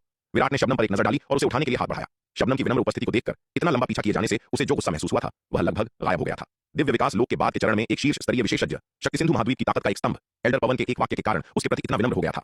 शबनम के कार्य उन सभी चीजों की भरपाई करने के लिए पर्याप्त थे जो उसने पहले उसके साथ की थी। यह देखकर कि विराट वास्तव में उसके पिछले कार्यों को आगे नहीं बढ़ाएगा, शबनम अंततः राहत के साथ जमीन से खड़ी हो गई। एल्डर सावित्री, योगेश और अन्य लोग यह देखकर कुछ हैरान थे कि विराट ने शबनम और शिव को इतनी आसानी से जाने दिया। उन्हें उम्मीद नहीं थी कि यह लड़का इतना उदार होगा। विराट का व्यवहार देखकर एल्डर सावित्री और अन्य लोगों ने बहुत अधिक राहत महसूस की। ऐसा लग रहा था कि विराट संकीर्ण विचारों वाला और विश्वासघाती व्यक्ति नहीं था। यह उनके शून्य समाधि महाद्वीप के लिए एक आशीर्वाद था। यदि उनके शून्य समाधि महाद्वीप में नागदंत चावल की जीवन रेखा को नियंत्रित करने वाला व्यक्ति एक संकीर्ण विचारों वाला और विश्वासघाती खलनायक है तो उनके शून्य समाधि महाद्वीप की भविष्य की स्थिति शायद बहुत आशावादी नहीं है। कुंवर विराट, क्या आपके पास अभी भी कुछ नागदंत चावल उपलब्ध है? सुधा ने विराट से मजाक में पूछा। यह देखकर कि विराट मिलनसार है वह तुरंत निश्चिंत हो गई। मेरे पास कुछ है लेकिन ज्यादा नहीं। आखिरकार मैं इस बार जो नागदंत चावल लाया था उसमें से अधिकांश पहले ही भाई गिरीश के साथ व्यापार कर चुका हूं। विराट ने मुस्कुराते हुए कहा। वर्तमान में उसके पास नागदंत चावल के दूसरे और तीसरे संस्करण बहुत हैं, लेकिन उसके पास पहले संस्करण का ज्यादा कुछ नहीं बचा है। हालांकि उसके लिए इस समय शून्य समाधि महाद्वीप के साथ दूसरे और तीसरे संस्करण के नागदंत चावल का व्यापार करना असंभव है। विराट की बातें सुनकर सुधा की आंखें चमक उठी। उसने केवल अनौपचारिक रूप से पूछा था, ज्यादातर विराट के साथ मजाक के रूप में, लेकिन उसे उम्मीद नहीं थी कि विराट के पास वास्तव में कुछ था। तो कुंवर विराट के पास अभी कितना नागदंत चावल उपलब्ध है? सुधा ने रुचि के साथ पूछा। मैं आसानी से करोड़ों किलो प्राप्त कर सकता हूं। विराट ने उस पर एक नजर डालते हुए कहा। क्या क्या आप कुछ खरीदने की योजना बना रही हैं सीनियर? मैं खुद को सीनियर कहने की हिम्मत नहीं करूंगी। मेरा नाम सुधा है। आप मुझे बस दीदी सुधा क्यों नहीं बुलाते? सुधा ने बार बार हाथ हिलाए। यहां तक कि एल्डर पवन भी इस आदमी को भाई विराट कहते थे। वह उसे सीनियर के रूप में संबोधित करने की हिम्मत कैसे कर सकती थी? यदि विराट ने उसे सीनियर कहा तो क्या वह एल्डर पवन की भी सीनियर नहीं बन जाएगी? ठीक है दीदी सुधा। सुधा की बातें सुनकर विराट आसानी से सहमत हो गया। वह पहले से ही दिव्य विकास लोक विशेषज्ञों को भाई कहने का आदी था, इसलिए सुधा को दीदी कहना अजीब नहीं लगा। कुंवर विराट, इस नागदंत चावल की कीमत क्या है? सुधा विराट के संबोधन को सुनकर खुश हुई और मुस्कुराते हुए पूछा। महंगा नहीं है, 109वीं श्रेणी के आध्यात्मिक पत्थर प्रति किलो। विराट ने कहा। उसने इसे दिवाकर को 1 किलो 9वीं श्रेणी के आध्यात्मिक पत्थर में बेचा, जो पूरी तरह से लागत मूल्य पर था। शून्य समाधि महाद्वीप के लोगों को बेचते समय वह स्वाभाविक रूप से इसे उस कीमत पर नहीं बेच सकता था। उसे कम से कम उन्हें थोड़ा लाभ कमाने देना था।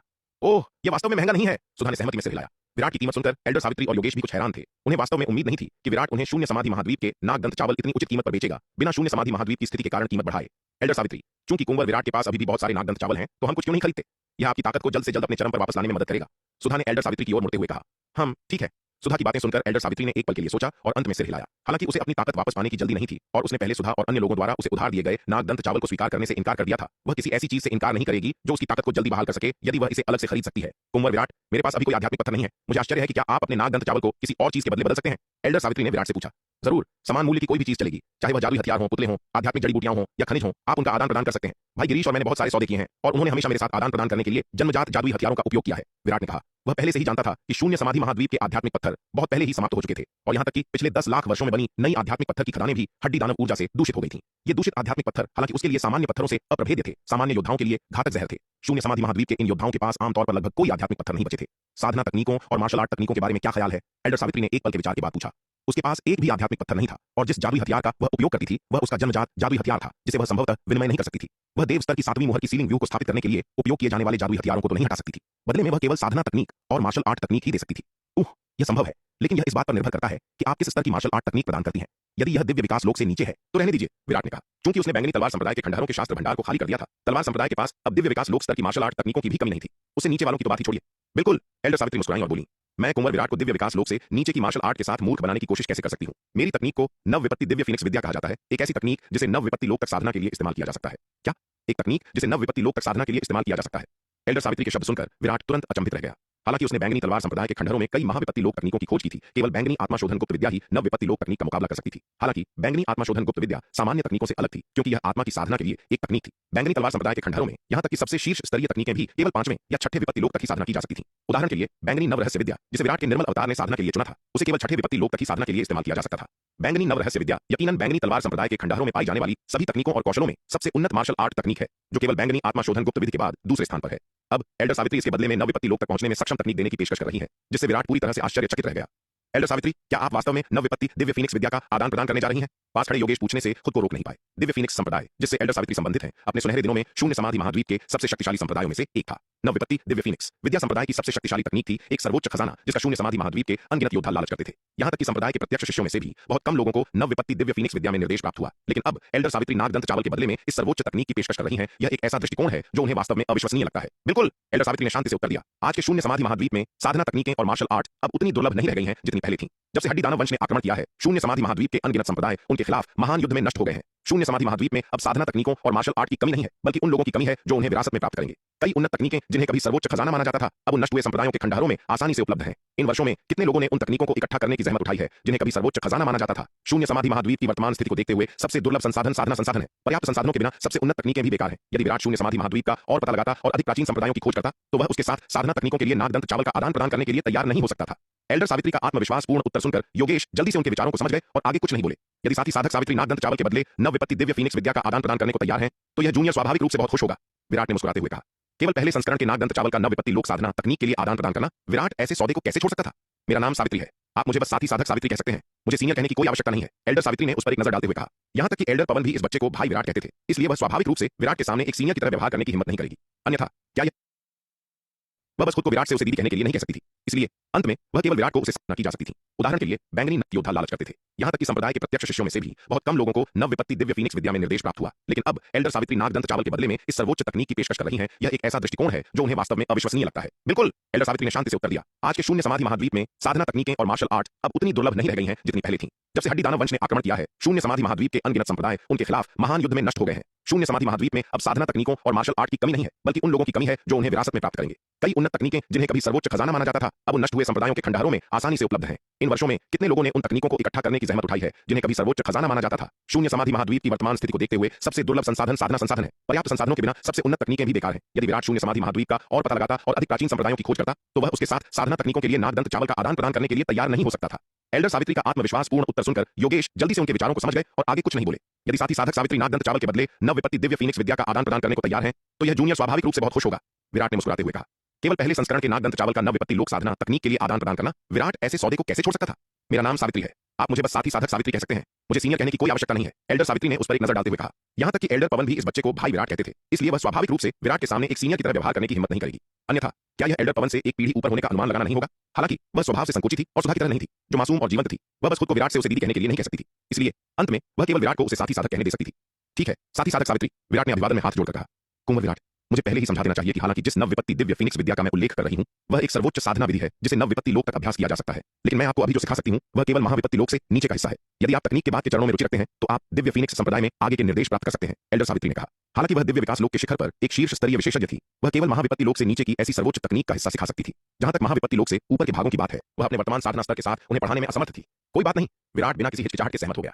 ठीक है, मैं अब आपको नव विपत्ति दिव्य फीनिक्स विद्या का वह हिस्सा सिखाऊंगी जो अर्धचरण महाविपत्ति लोक तक जाता है, एल्डर सावित्री ने कहा। जैसे ही वह बोली, उसने अपनी उंगली बढ़ाई और विराट की भौं को छुआ। इस मार्गदर्शन के साथ विराट ने महसूस किया कि जानकारी की एक विशाल बाढ़ तुरंत उसके दिमाग में उमड़ पड़ी। यह विशाल जानकारी तब तक बनी रही जब तक एक अगरबत्ती जलने का समय लगता है, और अंत में इसका प्रवाह बंद हो गया। सूचना के अत्यधिक प्रवाह से विराट का सिर क्षण भर के लिए चकरा गया। पूरे 1 घंटे बाद विराट ने धीरे धीरे अपनी आंखें खोली। इस विरासत में मिली साधना तकनीक से जानकारी प्राप्त कर ली थी। हालांकि उसे केवल यह विरासत प्राप्त हुई थी, इसे पूरी तरह से समझना एक लंबी प्रक्रिया होगी। इस प्रारंभिक समझ के साथ भी विराट नव विपत्ति दिव्य फीनिक्स विद्या की शक्ति को महसूस कर सकता था। यह वास्तव में एक नव विपत्ति लोक तकनीक के रूप में अपनी प्रतिष्ठा पर खरी उतरी, जो उसके निर्मल अवतार द्वारा साधी गई बैंगनी नवरहस्य विद्या से कहीं बेहतर थी। हालांकि जबकि यह तकनीक कहीं अधिक उन्नत थी, यह उसके निर्मल अवतार के लिए अनुपयुक्त थी। दूसरी ओर बैंगनी नवरहस्य विद्या अधिक अनुकूल थी। हालांकि विराट ने इस साधना तकनीक को प्राप्त कर लिया था, लेकिन उसका इरादा यह नहीं था कि उसका निर्मल अवतार बैंगनी नवरहस्य विद्या को छोड़ दे, जिसे उसने पहले साधा था, और नव विपत्ति दिव्य फीनिक्स विद्या पर स्विच करे। इसकी विशेषताओं को देखते हुए नव विपत्ति दिव्य फीनिक्स विद्या दिव्य पवन महल के योद्धाओं के लिए अधिक उपयुक्त थी। साथ ही साधक सावित्री, आप इस तकनीक के बदले में कितना नागदंत चावल लेने का इरादा रखती हैं? विराट ने एल्डर सावित्री से पूछा।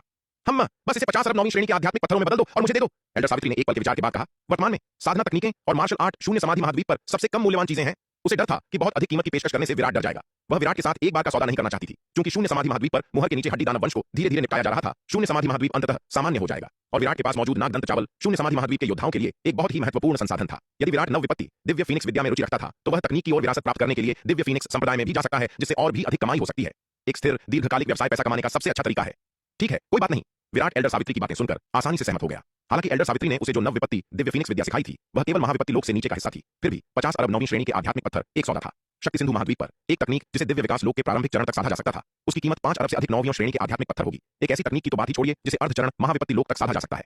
शक्ति सिंधु महाद्वीप पर इस स्तर की तकनीकें बिक्री के लिए नहीं थीं, पैसे से भी उन्हें नहीं खरीदा जा सकता था। नव विपत्ति लोक तकनीक के महाविपत्ति लोक से नीचे के हिस्से को 50 अरब 9वीं श्रेणी के आध्यात्मिक पत्थरों के लिए खरीदना एक अविश्वसनीय रूप से सार्थक सौदा था। इस तरह का सौभाग्य केवल इसलिए हुआ क्योंकि शून्य समाधि महाद्वीप की आध्यात्मिक ऊर्जा प्रदूषित थी और साधना संसाधन बेहद दुर्लभ थे। अन्यथा चाहे वह कोई भी दुनिया हो, नव विपत्ति लोक साधना तकनीक के पहले भाग का इतनी कम कीमत पर बिकना असंभव होगा। विराट ने आसानी से 5 करोड़ किलो नागदंत चावल निकाले और एल्डर सावित्री को सौंप दिए।